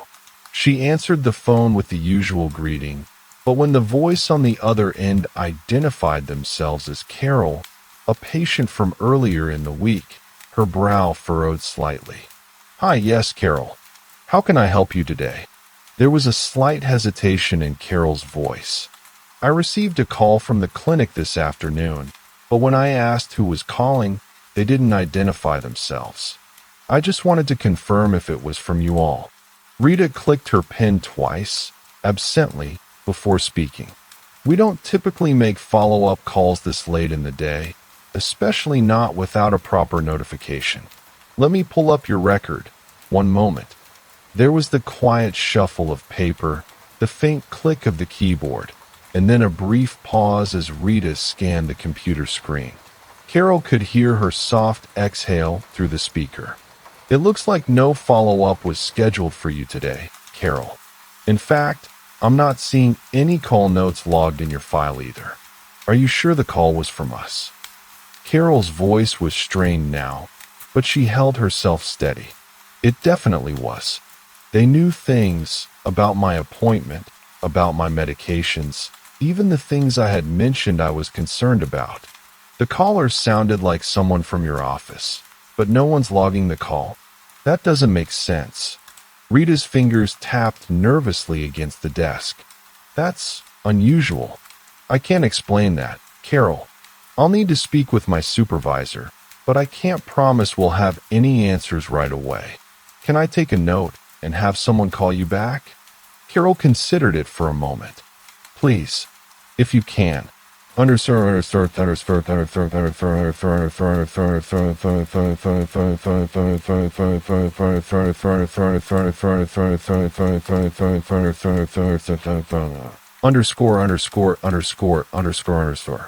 The next day, Carol couldn't shake the feeling that something wasn't right. She had gone through her usual routine, but there was an unsettled heaviness that clung to her like a shadow. Her morning had passed in a blur of laundry and grocery shopping, with her mind periodically drifting back to that call. She'd even gone so far as to check her call history, to see if she had somehow missed something, but there was nothing. Only the familiar names, friends, family, the usual work-related calls. No mystery number. As she sat in the living room later that afternoon, scrolling through social media, her phone buzzed, breaking the quiet.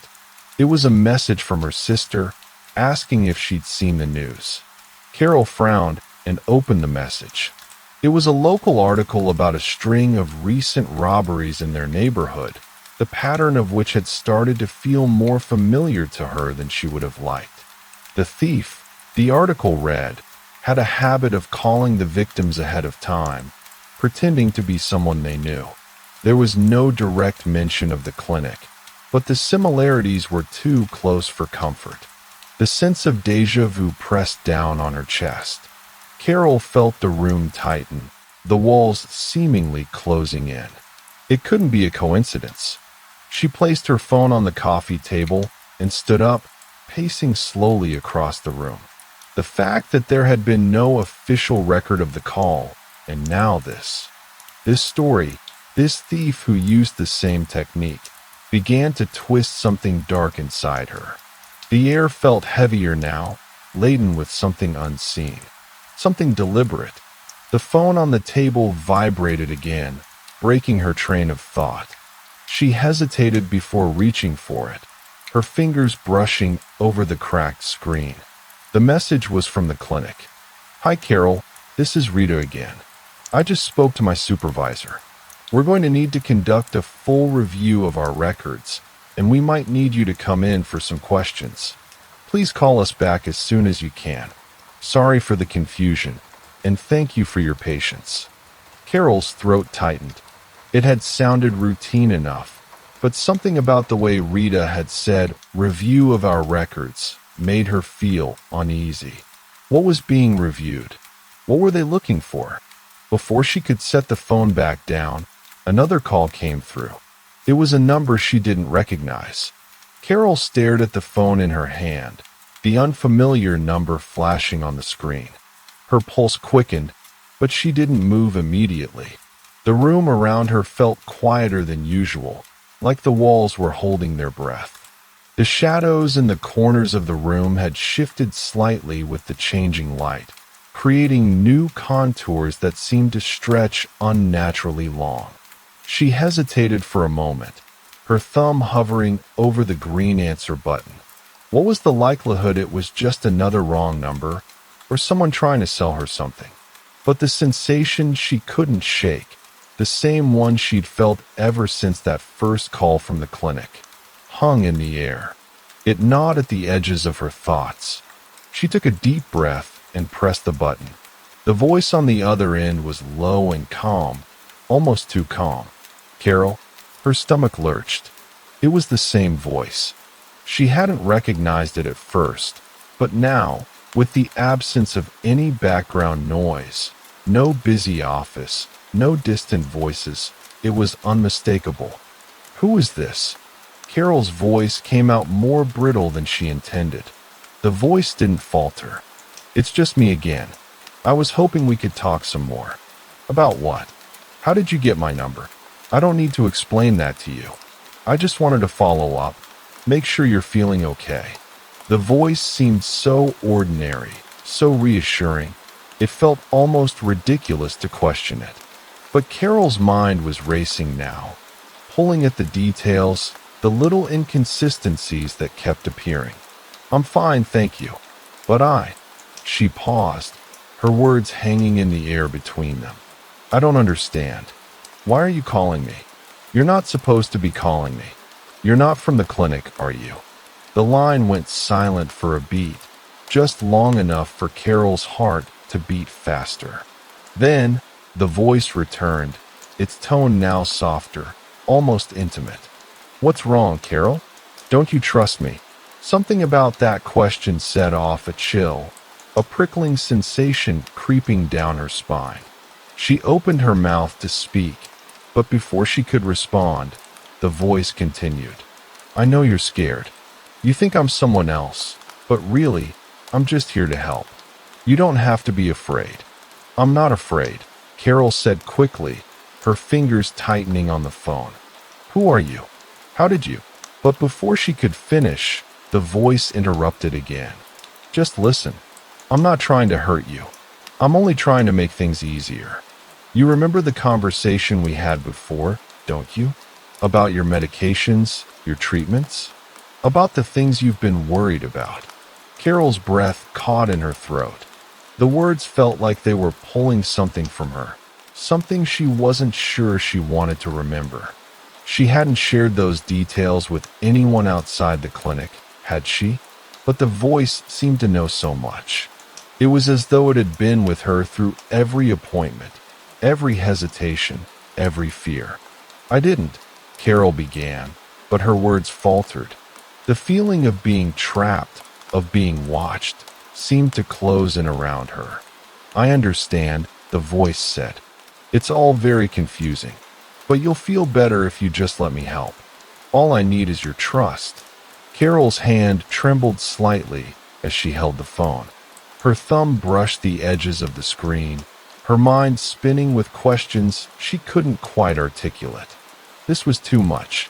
She had to stop this. Who are you?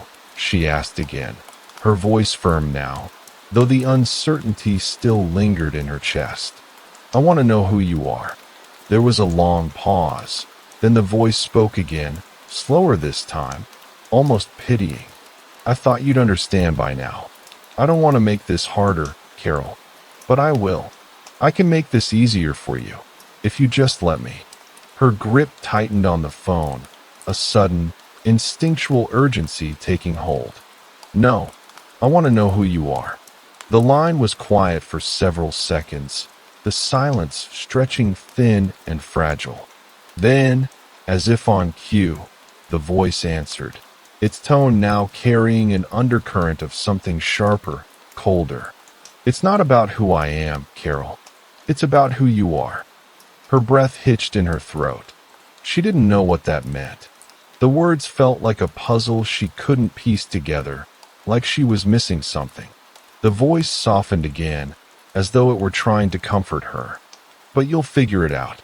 We'll talk soon. I'll be waiting. The call ended abruptly, leaving her alone in the quiet room, her chest tight with something that felt too heavy to name. Carol sat there for a long moment, staring at the phone in her hand, the muted screen still glowing faintly. Outside, the sun had dipped lower in the sky, casting longer shadows across the room. A car drove by on the street outside, the faint hum of its engine momentarily cutting through the stillness. She blinked, her mind slowly returning to the present, but the words from the call kept circling back, echoing in her ears. She stood up, her legs unsteady beneath her, and walked over to the small desk in the corner of the room. The computer sat there, and used, its screen dark. The idea of investigating, of looking into the clinic's records again, felt overwhelming. Yet, she couldn't shake the sense that something important was slipping through her fingers. The voice had said it. It wasn't about who they were, it was about who she was. But who was she, really? She glanced down at the paper scattered on the desk, the notes from her last appointment, the medications listed, the routine follow-up forms. Everything seemed normal, but she couldn't escape the nagging feeling that there was something more beneath the surface, something she wasn't seeing. A light knock on the door broke her thoughts. She froze, her heart skipping a beat, and the chill returned. She wasn't expecting anyone. "Carol," a voice from the other side of the door called out gently. "It's me. Can I come in?" It was her husband, Tom. He sounded tired, his voice tinged with concern. But Carol couldn't shake the tension in her chest. There was something different about the way the day had unfolded, something she couldn't put into words. "Yeah," she said finally, her voice quieter than usual. "Come in." The door creaked open, and Tom stepped inside, his face creased with worry. "Everything okay?" he asked, his gaze flicking to the phone still clutched in her hand. Carol didn't answer immediately. Instead, she just looked at him, feeling the weight of her own uncertainty pressing down on her. "I think I'm going to have to go back to the clinic," she said, her voice almost a whisper. "Something's not right." Tom didn't ask anything further. He simply nodded and sat down beside her, his presence grounding her in a way that, for a moment, made her feel less alone. But deep down, Carol knew this was only just beginning.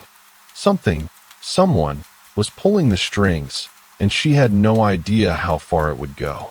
Tom sat quietly next to Carol, the weight of the moment settling in between them. He didn't press her for more details, understanding the quiet struggle that was playing out in her mind. Carol's hands rested in her lap, her fingers still wrapped around the phone, its screen dark now. The light in the room had softened even more, the glow of the setting sun filtering through the sheer curtains, turning everything a pale gold. The room smelled faintly of dust and coffee, but beneath that, there was an odd sharpness in the air, something unsettled.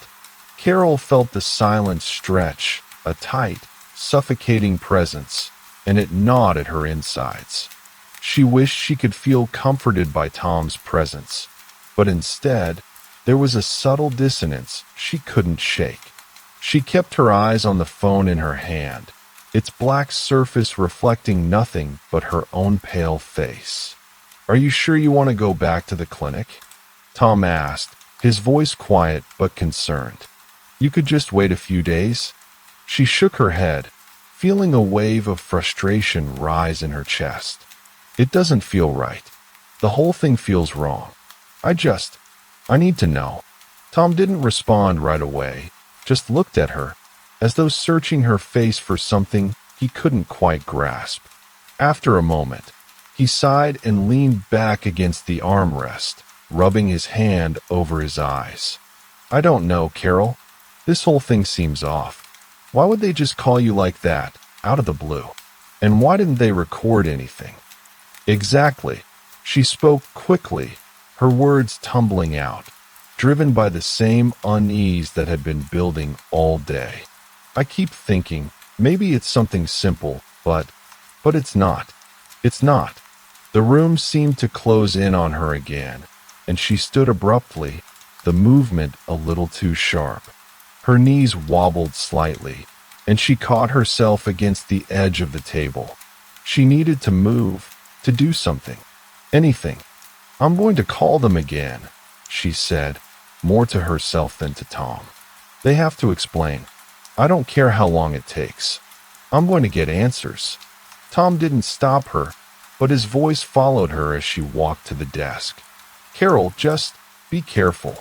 You don't know what this is. It could just be a mistake. She didn't look at him as she dug through the drawer for the clinic's contact information again, but his words stung in a way she hadn't expected. It wasn't that she thought he was wrong. It was that she knew, deep down, that she couldn't just sit still and let this go. The phone felt cold in her hands as she dialed the number once more. This time, she didn't hesitate. The ringing seemed to drag on, each second stretching out like it was caught in a thick, invisible web. The last call had unsettled her so much that she almost didn't trust her own voice to answer. But this time, she was ready. The line clicked, and then a familiar voice answered. Good evening. This is Rita from the clinic. How can I help you? Carol's heart skipped a beat, and for a moment, she almost hung up. But instead, she took a breath and steadied herself. Rita, hi. It's Carol again. I received another call today, someone claiming to be from your office. There was a slight pause on the other end, the kind of pause that seemed almost measured. I'm sorry, Carol. I don't quite understand. Another call? Who was it from? It was from someone who sounded just like you. But when I called the clinic back, no one had logged the call. No one was aware of it. I just want to know who called me. Rita's tone shifted just slightly. I'm afraid I don't know anything about that, Carol. I can look into it further for you. I'll need to double-check the records again. Please, give me a moment. Carol waited, her thumb tapping absent-mindedly against the edge of the phone. The seconds felt heavy, dragging. She glanced at the clock on the wall. It was nearly 6, and already the light outside was dimming. She could hear the faint rumble of distant traffic through the walls, the occasional chirp of a bird still lingering in the trees. Her eyes flicked to the window, the quiet suburban neighborhood outside seeming far removed from the swirling sense of discomfort rising inside her. Carol, Rita's voice returned, breaking her thoughts. I've double-checked everything. There's no log of any calls, nothing marked in your file. I'm afraid I can't provide any information. Carol's fingers clenched around the phone, a sense of unease deepening. I know what I heard, Rita. And I know it came from someone at the clinic. There was a longer pause this time. Carol could almost feel the hesitation through the phone, the way the words didn't come as quickly. Then Rita's voice returned, softer, almost apologetic. I understand, Carol. I really do. I'll speak with my supervisor again, and I'll call you back. Can you wait for a call? The words felt distant, hollow, as though they were just part of some script. But Carol couldn't shake the feeling that the conversation wasn't over. Not yet. Okay, I'll wait. She hung up without another word and stood there, holding the phone to her chest for a moment. The silence in the room felt like it was pressing against her, suffocating. Tom was still in the same spot on the couch, watching her closely, his face drawn with concern. I don't trust them, Carol said, her voice low. They're hiding something. Tom frowned, the line between his eyebrows deepening. What do you think it is? What could they be hiding? Carol shook her head, her thoughts swirling. I don't know, but it doesn't feel right. None of it does. She crossed the room, moving toward the window, pulling back the sheer curtains just enough to glance out into the street. The street lights had started to flicker on, casting long shadows across the pavement. Everything looked ordinary, too ordinary. The houses across the way, the cars parked along the curb, it all seemed so normal. But the sense of wrongness pressed down like a weight on her chest. Then, a flash of movement caught her eye. At the far end of the block, a figure in a dark coat was standing by the edge of the sidewalk, watching the houses with a stillness that felt unnatural. Carol froze, her heart racing, her breath catching in her throat. The figure didn't move, just stood there, like they were waiting for something. She couldn't pull her gaze away, even as the figure slowly began to turn, disappearing into the shadows. "Carol," Tom's voice brought her back, pulling her attention away from the window. He stood up now, walking toward her. "What's wrong? What is it?" She didn't answer right away. Instead, she stood still, her heart still pounding in her chest. "I think someone's been watching us." Carol's heart hammered in her chest as she continued to stare out the window, the streetlights now casting long, jagged shadows across the sidewalk. The figure had disappeared, but the uneasy feeling in her stomach lingered. It wasn't just the call anymore. It was something about the stillness of the street, the unnaturalness of how everything had fallen silent so quickly. Tom's footsteps were quiet behind her, but she could feel his presence, just a few feet away, but heavy with concern. His voice was softer now, a low murmur that seemed to match the tone of the evening. "Are you sure you saw someone? Maybe it's nothing." "I'm sure." Carol's voice was strained, her gaze never leaving the spot where the figure had been. They were standing there, watching the houses. Not moving. Not until I looked away. Tom didn't reply right away, but she could feel the doubt, the hesitation in his silence. He was trying to rationalize it, trying to make it make sense. She knew that. He was the steady one, always practical, always able to put things into perspective. But this wasn't about perspective. This was about a creeping, unsettling feeling she couldn't shake. She turned away from the window, and Tom stepped closer, his hands tucked into his pockets. "Do you want me to check the security cameras?" Carol didn't have to think about it. "Yes, please." She followed him as he walked into the kitchen, where the small security monitor sat on the counter beside the refrigerator. It had been installed after a few break-ins in the neighborhood a couple of years ago, but she'd almost forgotten it was there until now. Tom tapped a few buttons on the screen, the flickering display coming to life. The camera feed showed the front porch and the driveway, an angled shot of the street where their house sat. The screen showed nothing unusual. The light at the end of the block was on, casting a soft pool of yellow on the pavement, and the trees in the yard across the street swayed gently in the breeze. A few cars passed by, but the figure Carol had seen wasn't there. "It's probably just a passerby," Tom said, rubbing his chin thoughtfully. "People stop and stand sometimes, especially if they're waiting for someone." Carol nodded, but she wasn't convinced. She hadn't seen the figure walk away, just stand there, motionless. "Yeah, but it wasn't like that. It felt like they were waiting for something. Or someone." Tom's gaze flicked to the monitor again, as though the figure might reappear. He didn't say anything for a moment, his eyes narrowing slightly. "Well, it's not like they were right outside our door. We should be fine." Carol couldn't bring herself to agree, but she didn't say anything more. Tom glanced at the clock, noting the time. "You should get some rest. I'll stay up and keep an eye out." She didn't want to go to bed. The thought of lying down, eyes closed, knowing that someone might be watching, filled her with unease. But she didn't argue. Tom was trying to comfort her in his own way. and part of her knew it was just her mind running away with things. The day had already been strange enough. Maybe the sighting was just a coincidence. "I'll be in bed soon," she said softly, though her voice lacked conviction. She turned back to the monitor, her fingers tapping the edge of the counter as she watched the quiet, empty street. Tom gave a slight nod and turned to leave, his footsteps retreating into the other room.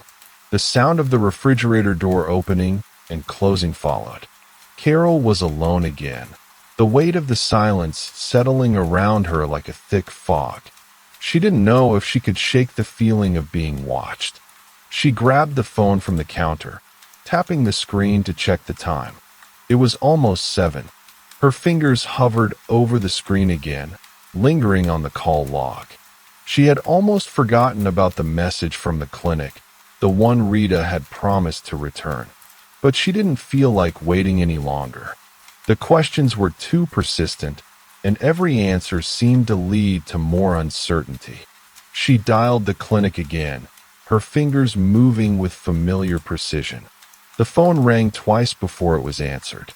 "Hi, this is Rita. How can I assist you?" Her voice was calm, as usual, but Carol couldn't shake the feeling that it sounded almost too practiced. "It's Carol again," she said, trying to keep her voice even. "You promised to get back to me today about the call. Did you find anything out?" There was a slight pause before Rita responded. "I'm sorry, Carol, but there's been no update. I'm still waiting for confirmation from my supervisor. It looks like there's nothing logged in your file, but I can assure you we are investigating it." The reassurance did little to ease the knot in Carol's stomach. "I'm starting to think someone's using your name to make these calls," she said, her voice edged with frustration. "I don't know what's going on, but I need you to find out more." "I understand, Carol. We take these matters seriously," Rita replied smoothly. "Please continue to be patient. I'll reach out as soon as I know something more." Carol's eyes flicked toward the window again, the dark shape of the trees casting long shadows on the pavement outside. The street felt far too empty now, the quiet pressing down, suffocating. "I don't think I can wait much longer," she said softly, almost to herself. Rita's response was quick, almost too quick. "We'll get to the bottom of it. I promise." The call ended with the soft click of the line going dead. Carol stared at the phone for a long moment, the unease gnawing at her. Everything felt disconnected, like she was standing just outside the edges of a puzzle she couldn't quite put together. She couldn't shake the feeling that something had changed that day, that something had been set in motion and she was too late to stop it. The front door creaked slightly as the wind picked up outside, the soft rustle of leaves brushing against the porch. Carol turned back toward the window, scanning the street once more. Nothing, just the occasional car driving by, the houses all locked in their own quiet, mundane routines. And yet, she couldn't help but feel that something wasn't right. Her eyes lingered on the darkened space at the end of the block where the figure had stood, but there was no sign of movement now. Still, the unsettling thought persisted. Someone was watching. Someone had been. She wanted to talk to Tom, to tell him how she felt, to voice the mounting fear that threatened to overtake her. But part of her was afraid to admit it, afraid that doing so might make it too real. Instead, she turned away from the window, her footsteps soft on the carpet as she walked into the hallway. The house felt too quiet, too still. Carol's footsteps were soft on the worn carpet, the sound muffled by the thick rug in the hallway. The house felt empty, even though Tom was only a few rooms away. She glanced at the family photos lining the walls, snapshots of vacations, birthdays, holidays. Ordinary moments, all framed neatly in their places, like nothing had ever been wrong. But tonight, nothing felt ordinary. She passed the living room where Tom had settled on the couch, flipping through a magazine. the TV flickering softly in the background. He glanced up briefly, catching her eye, but didn't say anything. She wasn't sure if it was concern or simply the weight of the silence between them. He knew something was wrong. They both did. But the words felt harder to speak now. The kitchen door was ajar, the faintest draft moving the edge of the curtain just enough to reveal the darkness outside. The night had deepened, and with it, a certain stillness that made everything feel like it was holding its breath. Carol stepped inside, her eyes instinctively landing on the small pile of mail on the counter, the familiar envelopes stacked in neat rows. The moment she stepped into the room, the scent of cold coffee hit her. Tom had left his cup sitting on the counter earlier, forgotten in the rush to get some things done. The liquid had long cooled, the deep brown surface reflecting the dim light of the kitchen. She reached for it without thinking, sliding the mug across the counter before placing it in the sink with a soft clink. The sound seemed louder than it should have been. The house seemed to be holding on to its own quiet secrets, and Carol felt the need to get out of it, even for just a moment. She grabbed her jacket from the coat hook by the door and slipped it on, the fabric brushing against her arms. Tom would probably be fine, she thought. He'd want her to stay, but she needed a breath of fresh air, something to clear the tightness in her chest. The front door creaked as she opened it, stepping out onto the porch. The chill of the night air hit her skin, and she pulled the jacket tighter around her shoulders, trying to shake off the sense of wrongness that clung to her. The street was still, nothing more than the occasional soft rustle of leaves skittering across the pavement. She walked slowly down the porch steps, her eyes scanning the quiet neighborhood. Nothing was out of place. The other houses were dark, windows glowing faintly from within, the peaceful appearance of suburban life seemingly undisturbed by whatever had been gnawing at her for days. But the feeling of being watched, of something being just out of reach, remained. She paused on the sidewalk, looking down the street where the trees swayed in the wind. The lights along the street were faint, casting long shadows on the ground. Her breath formed small clouds in the cool air, and she exhaled slowly, trying to calm herself. It was just a figure, just a man waiting for someone. There was nothing wrong with that, was there? She turned back toward the house, her gaze catching on something just outside the corner of her vision. Her heart jumped again, the familiar surge of unease returning. There, just at the end of the block, was a small white car, parked along the curb. The headlights were off, but the engine was running. Carol's stomach tightened, and for a moment, she couldn't move. The car wasn't familiar. She didn't recognize it, and it wasn't the kind of vehicle someone usually parked here. But it wasn't just the car. It was the way it seemed to sit there in the quiet night, as though it was waiting for something, for someone. She stepped back, her eyes never leaving the vehicle. The car sat just beyond the reach of the nearest street lamp, and the more she stared at it, the more it felt like it didn't belong. She turned her head quickly, glancing back toward the house to make sure Tom wasn't watching her. But the lights were off in the living room now, and the house seemed empty once more, almost as if it were holding its breath alongside her. A few seconds passed before she made her decision. She couldn't stay here, not with the feeling of being exposed, of being watched. She walked briskly back toward the porch, the sound of her footsteps muffled by the soft grass beneath her shoes. Her hand reached for the door handle, but just before she opened it, a soft click echoed from behind her. Carol froze. Her heart raced. She didn't need to turn around to know what it was. The unmistakable sound of a car door opening. The chill of the air seemed to freeze her in place. She could hear nothing else now. The night had grown even quieter, as if the world had stopped moving. Slowly, as though her limbs were moving through water, She turned her head, eyes scanning the street behind her. The car was still there, the door ajar, but the figure she had seen earlier, the one standing at the end of the block, was gone. Carol's breath caught in her throat as the door of the car creaked open wider, but no one emerged. No footsteps followed. Nothing. The street was silent again. She stood still for a moment longer, staring into the dark, but the longer she looked, the more the fear gripped her. She had to get inside. Now. Her hand jerked to the door handle again, the cold metal sending a sharp tremor through her fingers. She twisted it open and stepped inside quickly, closing the door behind her with a soft thud. Tom was still sitting on the couch when she returned, but this time he was looking directly at her, his brow furrowed with concern. "You okay?" he asked quietly. Carol didn't answer right away.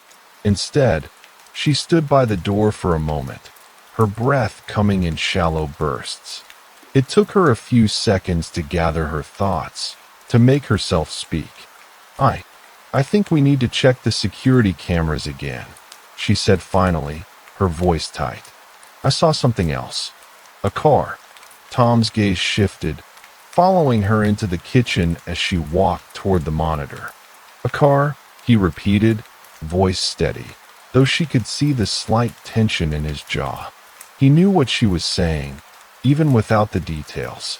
"I don't think it was anyone from the neighborhood," she murmured, tapping the monitor to bring the security feed back to life. "I need to know who's out there." Tom stood next to her now, his eyes scanning the screen, but the cold, empty streets outside seemed even quieter in the glow of the monitor. Neither of them said anything for a long moment. The camera feed remained static, showing only the empty street. The shadows stretched long, and the trees swayed with the breeze, nothing out of the ordinary. Carol swallowed, feeling the creeping sense of dread move through her again. Something was wrong. She could feel it, and every step she took to understand it seemed to pull her deeper into whatever was hiding just beneath the surface. The feeling was impossible to shake. It lingered in the air, heavy and thick, like a storm waiting to break. The silence in the house felt oppressive, the kind of quiet that wraps itself around you and refuses to let go. Carol stood in front of the security monitor, staring at the still frame of the street outside. Nothing moved. The camera caught the slight flicker of the street lamp in the distance, the wind pushing leaves along the curb. But there was no car, no figure.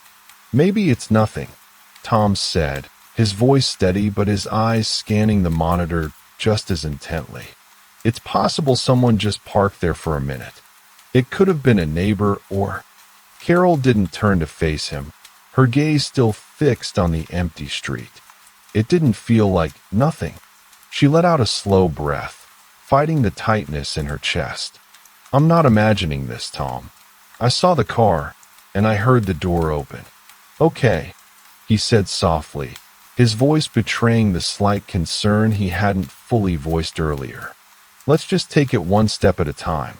We'll watch the feed for a bit, see if anything shows up." She nodded, though her heart was already racing again. She didn't want to feel paranoid, but something about the way the night had unfolded, the figure, the car, the empty air between the houses, felt like a thread that was starting to unravel. Each small detail was pulling her further in, making her question everything she had thought was ordinary. The room was still too quiet. Tom had sat down on the edge of the couch, picking at a thread in his shirt sleeve, his eyes never fully leaving the screen. His fingers twitched, but he didn't speak again. Carol couldn't tell if he was trying to reassure himself or simply wasn't sure what else to say. The stillness in the house felt like it had settled into her bones. She could hear the faint hum of the refrigerator, the tick of the clock in the hallway, but all of it seemed distant now, muffled by the weight of her thoughts. It was like she was listening for something that wasn't there, waiting for a sign, any sign that this would make sense. Tom's voice cut through the silence again. Let's go through the logs, check the times of the calls, see if there's any connection. Carol turned to him, surprised at the idea. She hadn't thought of it herself, but now that he'd mentioned it, it felt like the right thing to do. Maybe there was something they had missed. She walked over to the table where they had left the phone, the call log still open. Her fingers hovered over the screen, but she hesitated. "Do you think the calls could be connected to the figure outside?" she asked, the words leaving her mouth before she had fully considered them.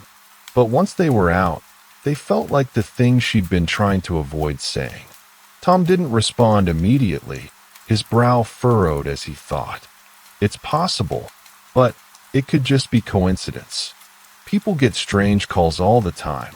Maybe the caller was just reading from your file and happened to know a lot of details. It doesn't mean they're connected to the person outside. Carol bit her lip. She knew he was trying to reassure her, but the pieces weren't fitting together in a way that felt like coincidence anymore. It wasn't just the calls. It was the way the caller had seemed to know things no one outside of the clinic should know. And then the figure, watching, waiting. Do you really think someone would just be waiting out there? For no reason? Carol asked, more to herself than to Tom. He shifted on the couch, stretching his legs out in front of him. I don't know, but people do weird things. It doesn't always mean something bad. She didn't answer. Instead, she focused on the phone again, scrolling through the call logs. The most recent ones were from the clinic, but they all seemed to come from numbers she didn't recognize. Rita had told her the clinic had no record of her last call. She tapped on the first one, a number that hadn't been logged in her contacts. The time was just a few minutes before the call she'd received earlier that day. She tapped it again, the phone ringing twice before a voicemail picked up. It was a generic greeting, the same as every other time. She ended the call quickly and scrolled to the next number. This one was different. The timestamp beside it was 2 days ago, just after her appointment at the clinic. She tapped on it, but there was no voicemail, only a series of clicks and static. Something inside her tightened. This wasn't right. She looked up at Tom, whose eyes were already on her. There's something strange about these numbers. I don't know what it is, but I can't shake it. It's like they don't belong to the clinic. Tom took a deep breath, pushing himself off the couch. What do you want to do?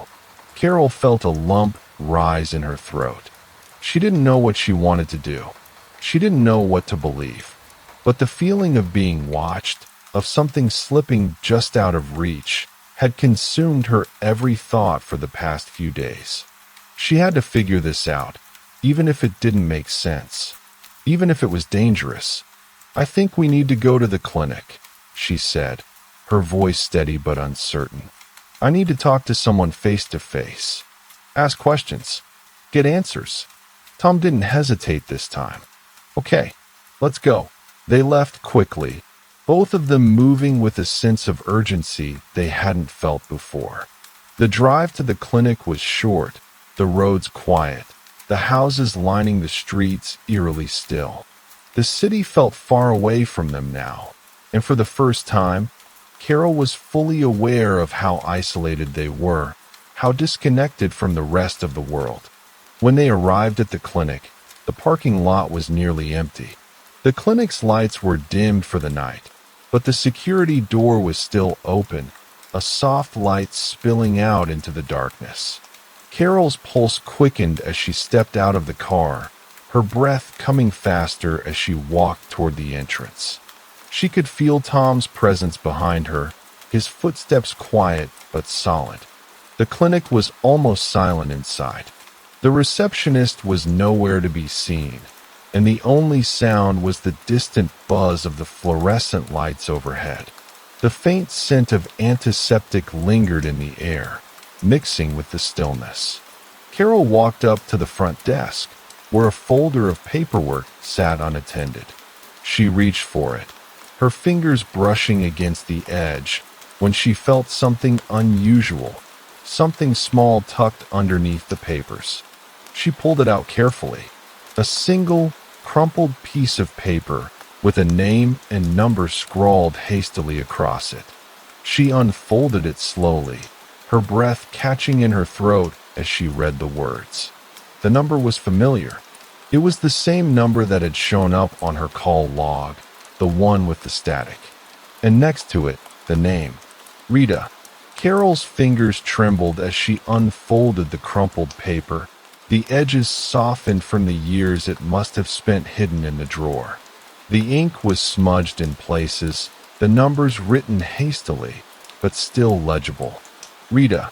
The name was clear, though the rest of the handwriting looked rushed, almost desperate.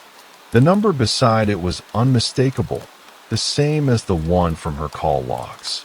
The one with the static. Her heart pounded louder in her chest as she held the paper out toward Tom, who was standing a few feet away, his arms crossed.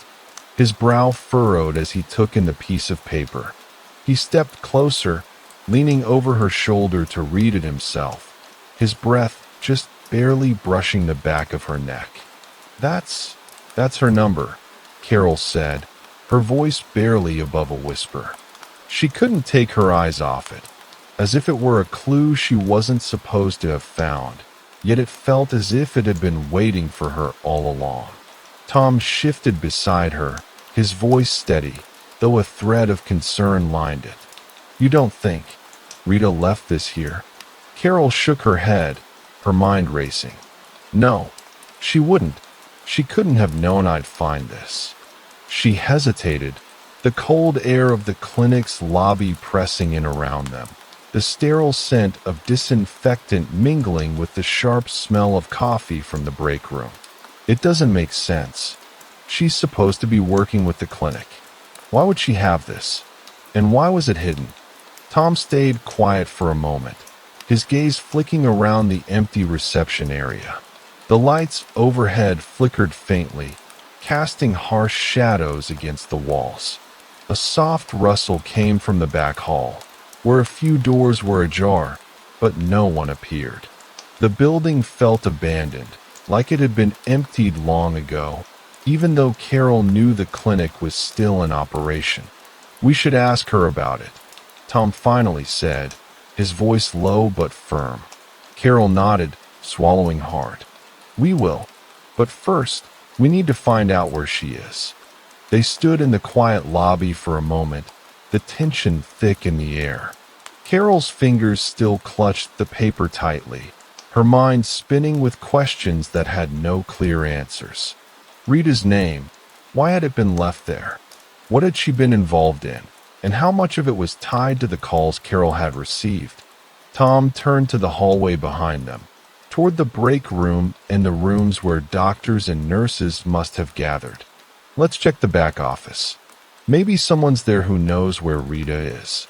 Carol followed, her footsteps echoing softly in the hallway.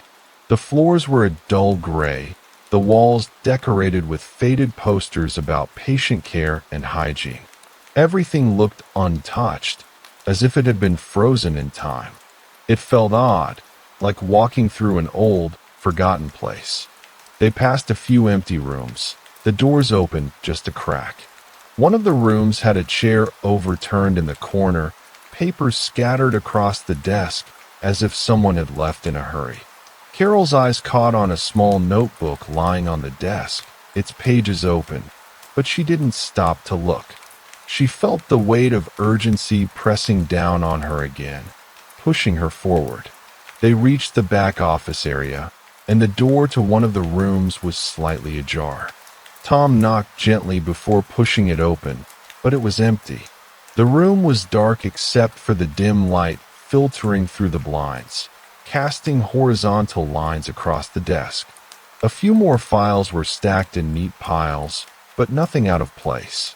Carol's gaze shifted to the small desk drawer that was slightly open. She stepped forward, her hand instinctively reaching for it. She pulled it open, her fingers brushing over a few pins and paper clips before landing on something unexpected. A small, unmarked envelope, folded tightly and sealed with no return address. She hesitated, the weight of the envelope pressing in her hand. "Tom, look at this," she said, her voice barely above a murmur. Tom stepped over to her, his expression curious as she pulled the envelope free. The seal was unbroken, the paper pristine. No writing, no indication of what was inside. "Do you think it's related to Rita?" Tom asked, the question hanging in the air. Carol didn't answer right away. Her mind was buzzing with possibilities. She could open it, see what was inside, but something stopped her. There was a strange sense of finality in opening it, as if it would lead them down a path they wouldn't be able to turn back from. She glanced around the room, her gaze settling on the empty chair in front of the desk, the way the desk lamp cast a soft glow on the surface of the papers. The stillness of the space felt like it was holding something, waiting. Carol could feel it. Whatever this was, it was starting to unfold faster than she could control.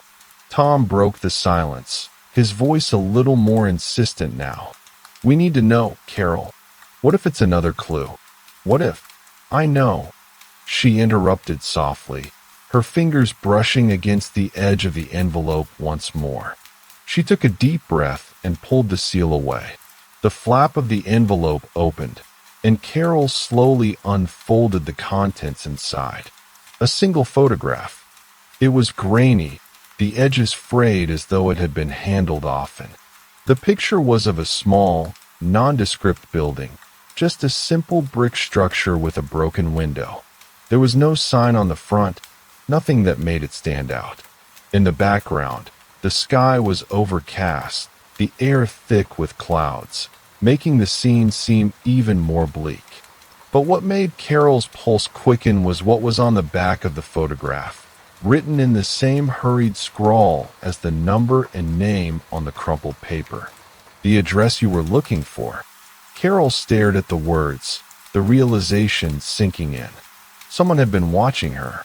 Someone knew what she had been trying to find. She glanced at Tom, his face pale, his expression taut with the same fear that she felt. The photograph felt like a message, one that was only meant for her. "I don't understand," she said, her voice tight. Who would leave this here? Why would they want me to go to this place?" Tom didn't answer immediately. His eyes were on the photo, and for a long moment, neither of them spoke. Finally, he let out a breath and spoke quietly, his words almost drowned out by the silence of the room. "I don't know, but I think we need to find out." The weight of the decision hung in the air like an unspoken promise. They couldn't back away now, not when the mystery had followed them this far. The photograph felt heavier than it had moments before, like it was pulling them towards something they were only just beginning to understand. But Carol knew one thing for certain. Whatever this was, they couldn't stop now. Carol held the photograph in her hands, feeling the edges of the brittle paper under her fingertips. The image of the small, weathered building seemed to mock her, a quiet enigma staring back at her. The address on the back was scribbled hastily, the ink smudged in places as though the writer had been in a hurry. The picture itself wasn't anything special, just an ordinary building, but it felt important now, like a thread in a larger web. Her gaze drifted to Tom, who stood beside her, his brow furrowed as he stared at the photo. There was an unspoken understanding between them now. Whatever had started as a simple, strange feeling in the pit of her stomach had grown into something more, a puzzle that was slowly pulling them deeper into its mystery. "What do you think this means?" she asked, her voice low, almost hesitant. She wasn't sure she wanted to know the answer. Tom exhaled sharply, his eyes still on the photograph. "I don't know, but I'm starting to think it's not just some random clue. Whoever left this, they want us to find it." The words hung in the air, and Carol felt a shiver creep down her spine. She wasn't ready for whatever this was. The clinic, the calls, the strange feeling of being watched. It had all felt like pieces of something bigger, but now it was beginning to feel less like an investigation and more like a slow descent into something she couldn't control. She set the photograph down on the desk, her fingers lingering on the edge for a moment before pulling away. She wasn't sure what to do with it now. "We have to go there, don't we?" Tom didn't answer immediately. His gaze flicked to the open office door, as though expecting someone to walk in. The quiet of the clinic was unsettling. Everything felt suspended, like they were waiting for something to happen. The stillness had become too thick, too heavy. "We do," he finally said, his voice firm, but there was an edge to it. "But we're not doing this without a plan. We need to know more about this place first. If it's connected to what's been happening, we can't just walk in without being prepared." Carol nodded, though she wasn't sure if they were truly ready. The unease inside her only deepened. But she knew one thing. There was no turning back now. The clinic was already quiet, the kind of silence that filled the empty spaces between their words.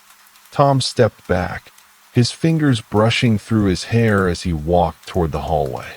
"Let's check the records," he said, his voice low, more to himself than to her. "See if there's anything that connects this place to the clinic." Carol didn't argue. She followed him down the dim hallway, past rooms that were locked and unused, the doors standing slightly ajar as though no one had been here in hours. The faint scent of cleaning supplies lingered in the air, a sterile smell that made her feel distant from the reality of the situation.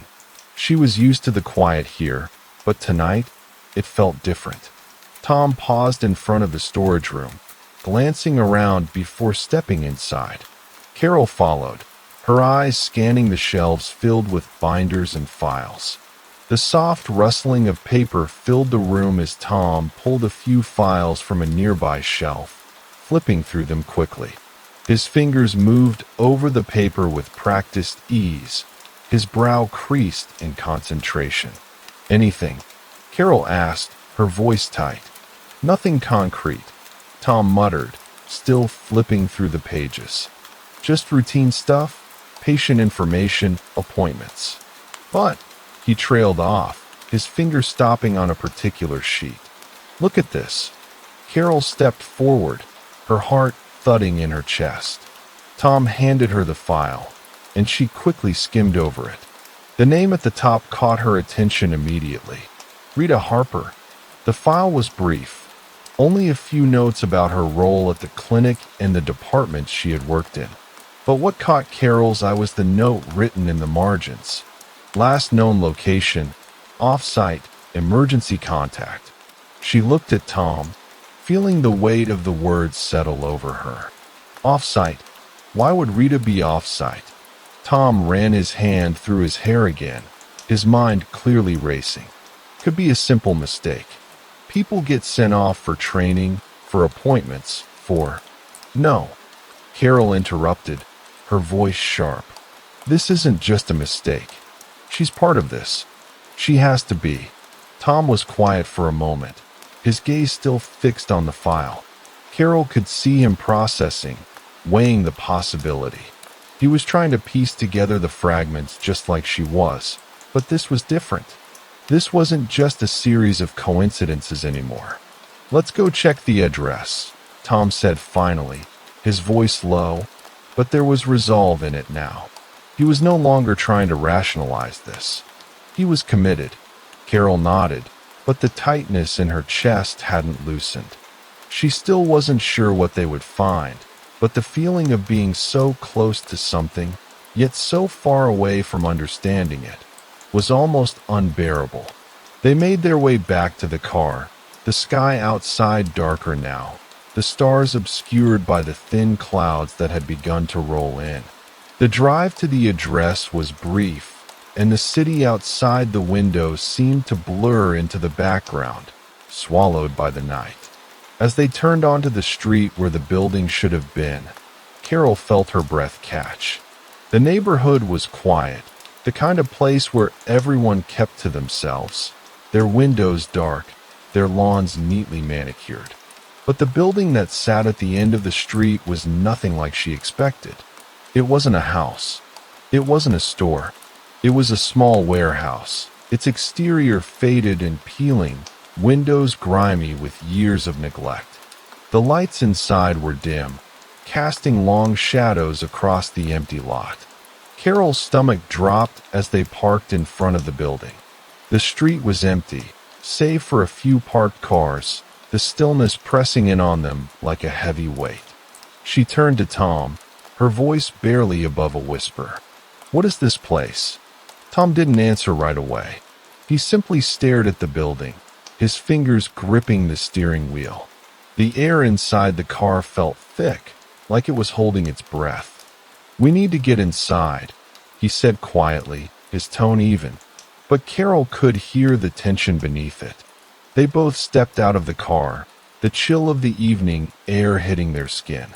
The crunch of their footsteps on the gravel driveway seemed too loud, too out of place in the stillness of the night. Carol's heart was beating too fast, and her mind raced with the possibilities of what they might find. Whatever this place was, it had something to do with everything that had been happening. The calls, the photograph, the strange feeling of being watched. But as they walked toward the door, a thought lingered in Carol's mind, unspoken but heavy. What if they weren't supposed to find this? The door was locked, but there was a key hanging next to it, as though it had been waiting for them. Tom took it without hesitation, and Carol's breath caught as he turned the key in the lock, the sound of it echoing in the stillness. When the door opened, the smell hit her immediately. Dust, mildew, and something else she couldn't quite place. The interior was darker than she expected, the air thick with the weight of abandonment. The faint glow of a single bulb flickered overhead, casting long shadows across the room. Carol stepped inside, her eyes adjusting to the dim light. Tom followed close behind her, his footsteps soft on the concrete floor. The place was sparse, just a few old shelves lined with boxes and crates, some of them opened, their contents spilling out in forgotten piles. A few broken chairs were scattered around, their legs chipped and worn. The room felt abandoned, but there was something else, too. Something Carol couldn't put her finger on. It was as if the place was waiting for them. The door clicked shut behind them, the sound of it too loud in the emptiness. Carol's eyes scanned the room as her boots met the cold concrete floor. The air inside the warehouse was stale, a mixture of musty dust and something faintly metallic that she couldn't place. Her breath seemed too loud in the silence, and her chest tightened as she took in the space before her. Tom's footsteps echoed beside her, his eyes darting from one corner of the room to another. The single overhead bulb flickered intermittently, casting shadows that twisted unnaturally against the walls. The place was quiet, too quiet, but it didn't feel abandoned in the way she expected. There was a strange sense of order, as if things had been left precisely as they were meant to be. A stack of boxes sat against one wall, the labels worn and faded with age. The crates scattered across the room looked haphazard at first glance, but something about them felt deliberate. They weren't just junk, not like they'd been carelessly discarded. Carol stepped toward the nearest crate, her hand brushing against the rough wood. She pulled it open carefully, the lid scraping on the surface. Inside, there were old medical supplies, gauze and bandages, glass vials with labels that were too faint to read. The items were packed neatly, as though someone had taken care to store them, not simply thrown them away. Her fingers lingered over one of the vials, its glass smooth against her skin. She couldn't make out the label, but the weight of it in her hand felt wrong, like she wasn't supposed to be there, like this wasn't meant for her to find. Her stomach churned with unease. Tom stepped beside her, his voice soft, but it made her jump. Looks like medical supplies. Old ones, but still. He paused, glancing around. What is this place, Carol? I don't know, she said, her voice tight. But it doesn't feel right. Tom's eyes lingered on a shelf in the far corner of the room. He took a step forward, then stopped. There's more, he said quietly. Over here. Carol followed his gaze, and her pulse quickened. There was something about the way Tom was looking at the corner that made the hairs on the back of her neck stand up. She wasn't sure why, but the space between them seemed to stretch, like they were stepping into something they weren't supposed to understand yet. They moved toward the corner together, their footsteps muffled by the thick dust underfoot. The shelves there were stacked high, with various containers and boxes. But there was a larger crate at the bottom, one that was bigger than the others, and it was sealed with thick rope. Carol crouched down, her fingers brushing the coarse fibers of the rope. There was a faint smell of something in the air, sweet, almost floral, and it made her throat tighten. She tried to focus on the task in front of her, pulling the rope away carefully, but every movement felt too loud, too purposeful. As the rope fell away, she saw what was inside. A large metal box.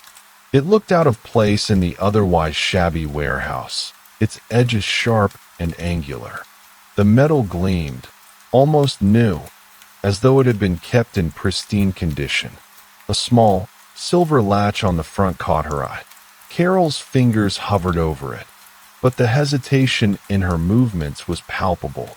Tom was silent behind her, and she could feel his presence like a shadow on her back.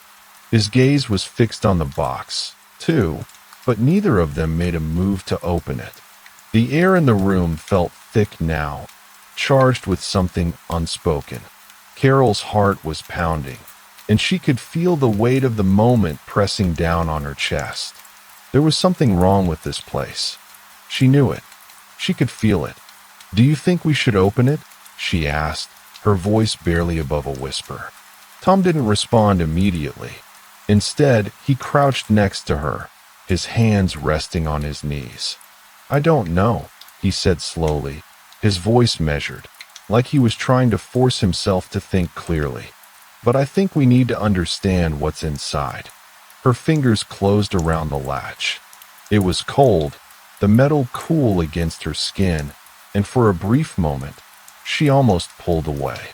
She thought about the things that had been happening, the calls, the photograph, Rita's disappearance, and the sick feeling that had been growing inside her for days.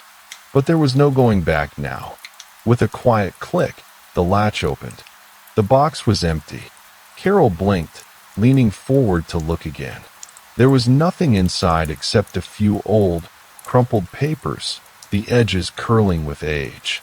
She reached in hesitantly, picking them up one by one, feeling the rough texture of the paper against her fingertips. The first sheet was blank. The second had something written on it, but the ink had faded to a near unreadable blur. Her heart sank. Tom reached over and took the third sheet from her. "There's something here," he murmured, his voice barely audible. "Look at this." Carol leaned in closer. The paper was stained, a few marks of something dark smeared across it, but the text was still legible. "It has to be done. No one can know." The words were written hastily, the ink splattering in places. Below that, there were more sentences, but they were incomprehensible, the handwriting growing more frantic the further down the page it went. Carol's stomach twisted. "They're talking about someone," Tom said, his voice low, almost reverent as he traced the lines of ink. "But who? And why?" Carol didn't answer. Her eyes were locked on the paper, and her mind was racing. There were too many questions, too many unanswered things. The mystery of Rita, the calls, the photograph, the building, it was all connected. But how? She glanced up at Tom, his brow furrowed as he read the paper. His lips moved silently, as if he were trying to make sense of the words in front of him. He was thinking, too, trying to put the pieces together. "Do you think this is about the clinic?" Carol asked, her voice barely a whisper. Tom's gaze flicked back to her. "I don't know, but I'm starting to think the clinic is more involved in this than we realized." Carol swallowed, her throat dry. "We need to find out who wrote this." She turned back to the crate, her hands still gripping the metal edges. The papers in her hand felt heavier than they should have, their weight like a reminder of how far they had come and how much further they still had to go. She looked around the room again, the shadows growing longer as the single bulb overhead flickered once more. It wasn't just a building. It wasn't just a clue. It was a part of something bigger, something she wasn't sure she was ready to understand. And yet, as they stood there in the dim light, Carol knew they couldn't stop now, not when they were so close to the truth. The faint hum of the single light bulb overhead seemed to fill the space as Carol's fingers clenched around the crumpled papers. The warehouse was heavy with the smell of old wood and dust, a stale air that only added to the sense of isolation pressing in around them. The walls were bare, save for some peeling paint and the shadows that stretched long across the floor. It was a place that had been forgotten, but Carol felt like it was holding something back from them, something buried just beneath the surface.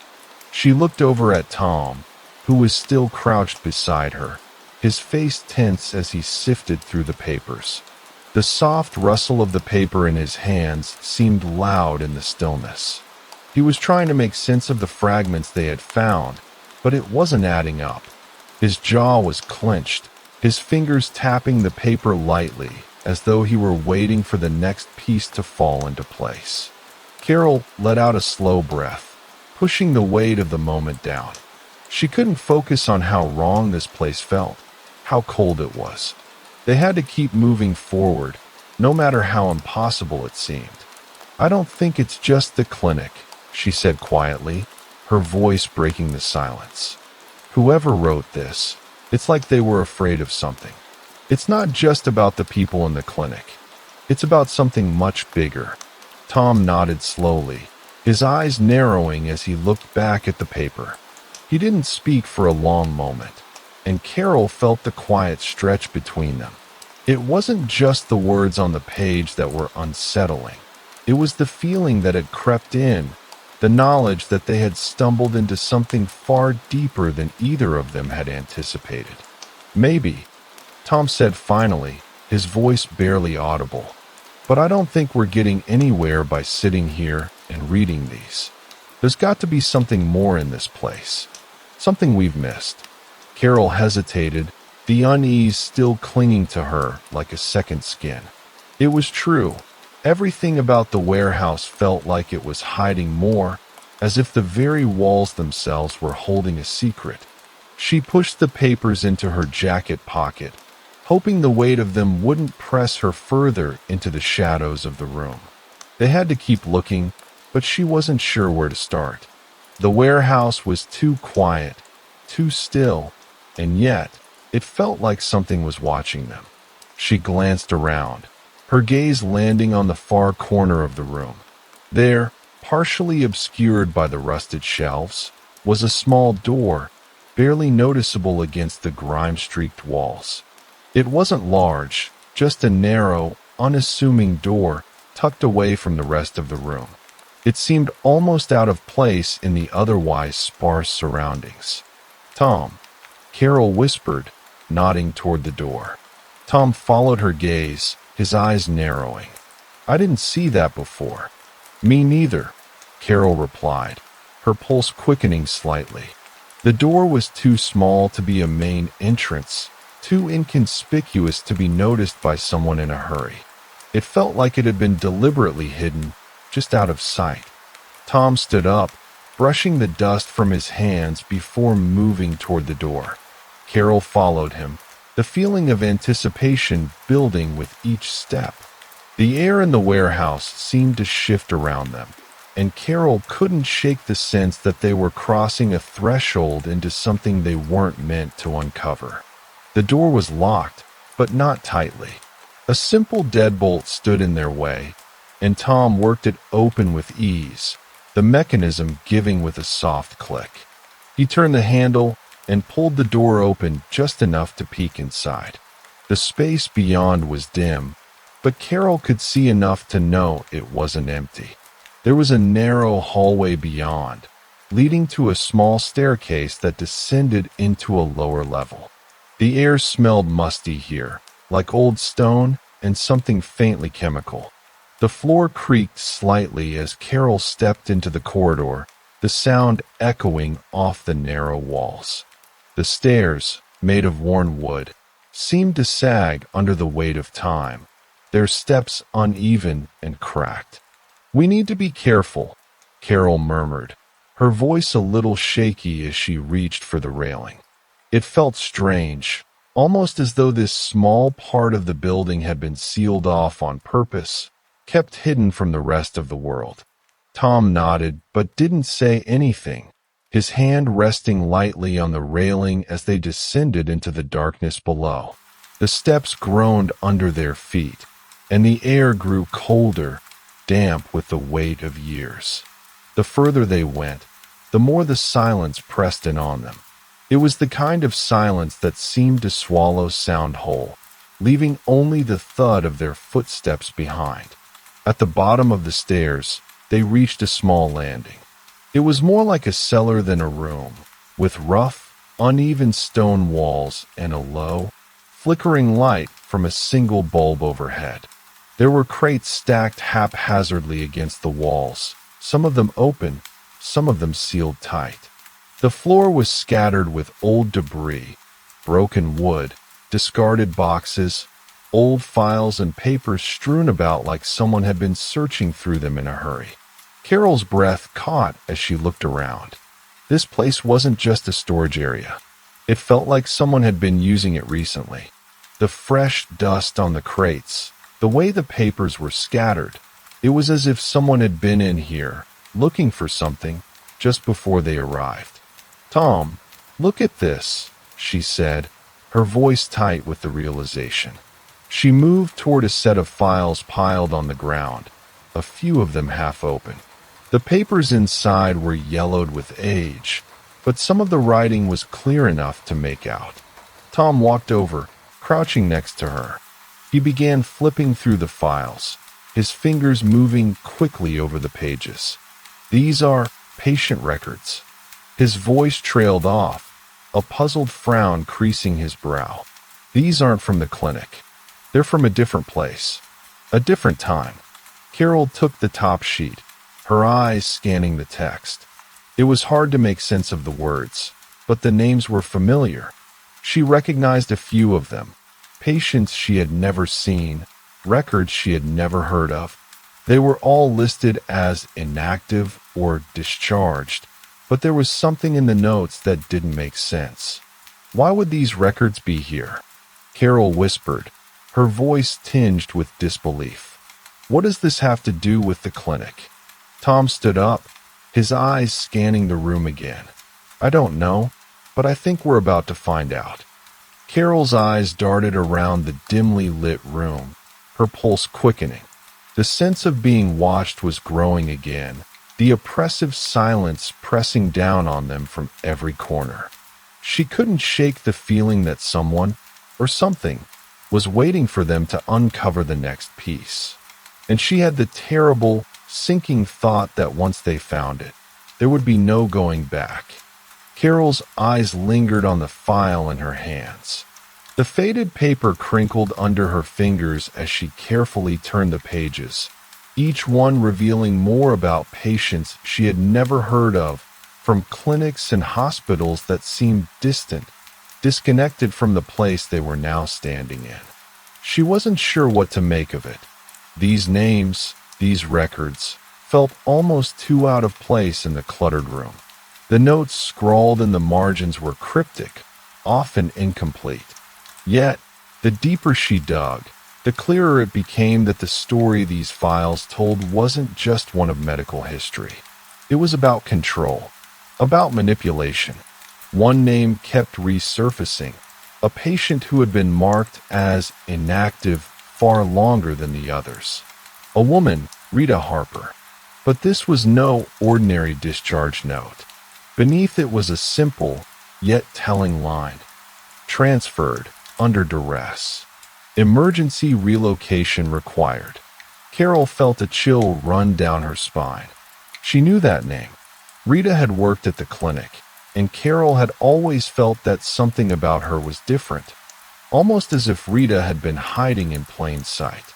Carol had never asked her about her past, never thought to question her until now.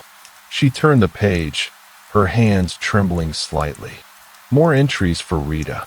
Her presence at various locations, often marked as a consultant. But the dates, they didn't add up. They didn't make sense with the timeline she knew.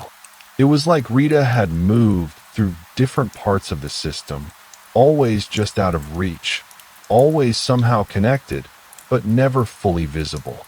Tom was still sifting through the remaining files, glancing over the oddities that Carol had already spotted, but he wasn't focused as sharply. His mind seemed to be running ahead, piecing the details together in the quiet way that only someone as methodical as him could. Rita, he murmured quietly to himself, as though testing the name. He stood up and walked across the room to inspect a nearby shelf. Carol followed him, her thoughts tangled, but a strange sense of clarity was beginning to settle over her.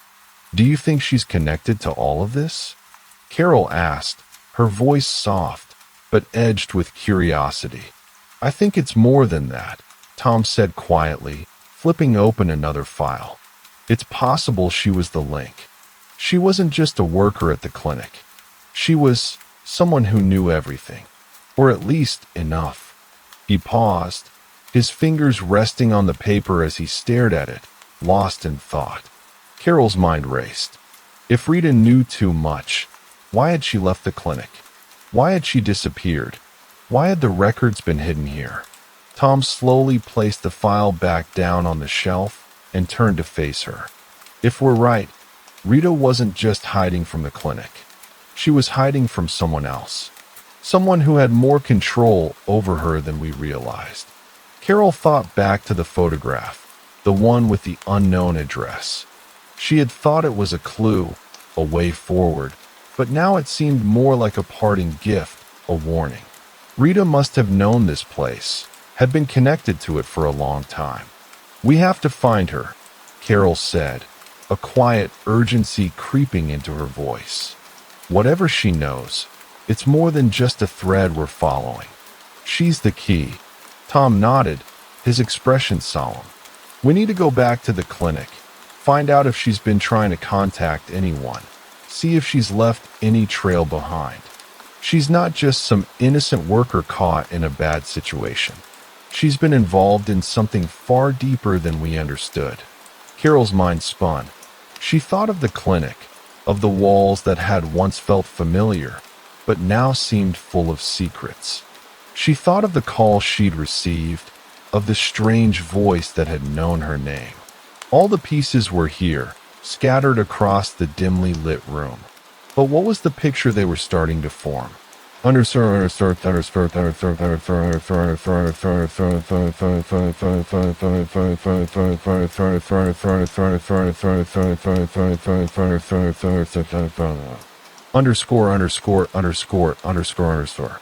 They drove back to the clinic, the quiet hum of the engine filling the space between them.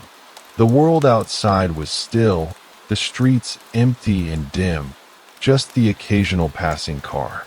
The weight of their discovery hung in the air, pressing down on Carol's chest as she tried to process the quiet connections that were starting to make sense. They parked near the back entrance of the clinic, the building looming in front of them, silent and unaware of what had just unfolded. Inside, it was just as quiet. Too quiet. The corridors were still and dark, the soft shuffle of their footsteps the only sound in the empty hall.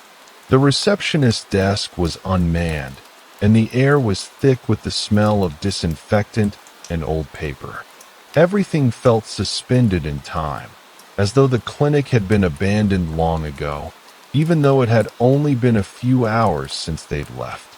Tom walked ahead, his hand resting on the edge of the desk, as though hoping for some clue, something that would push them forward. Carol lingered behind him, her eyes scanning the empty office spaces, the rooms that seemed to have been left in a rush. It was a strange stillness, but something in her gut told her it wasn't just the silence of an empty building. It was the silence of a place that had once been full of life, but now held only memories. They entered the back office, where the files had been stored earlier.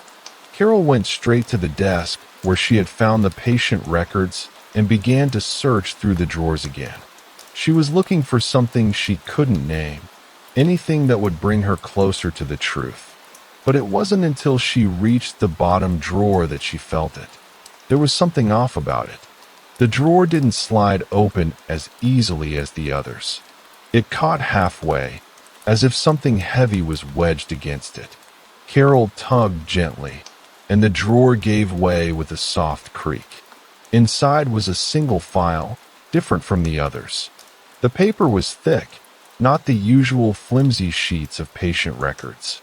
She pulled it free and set it down, feeling the weight of it in her hands. The label read, "Rita Harper, Final Report." The paper inside was more recent, dated just a few weeks ago. The handwriting was familiar, Rita's, though it was uneven, as if written in haste. The words were succinct. "They know. They're coming for me. I can't stay here. I have to disappear." Carol's breath caught in her throat as she read the words. She turned the page, but there was nothing more. It was almost like a final message, a warning. Rita was trying to leave, Carol murmured. She knew something was about to happen. That's why she disappeared. She wasn't just hiding from the clinic. She was trying to protect herself from something else entirely. Tom leaned over her shoulder to read the note, his face drawn tight with understanding. She must have been terrified. She knew something about the system, something dangerous. But she couldn't stay here any longer. She was trying to warn us. They sat in the quiet room for a moment, letting the weight of the realization settle over them. They didn't know what the clinic was truly involved in, or who was behind the operations that Rita had been part of, but they had uncovered a trail. It wasn't complete, but it was enough. Rita had given them the one thing they needed, confirmation. She had been trying to escape, trying to warn someone. The truth wouldn't come all at once, and it wouldn't be loud. But it was there, slowly, quietly unfolding, piece by piece. And for the first time in days, Carol felt like she was starting to understand. As they left the clinic and stepped back into the quiet night, the weight in the air felt a little lighter. They weren't done yet. There were still questions, still shadows waiting to be explored. But for now, they had answers, enough to keep moving forward. The pieces were coming together, slowly, surely, like the slow turn of a key in a lock. And with that, they turned and walked out into the night, ready to face what came next, whatever it might be.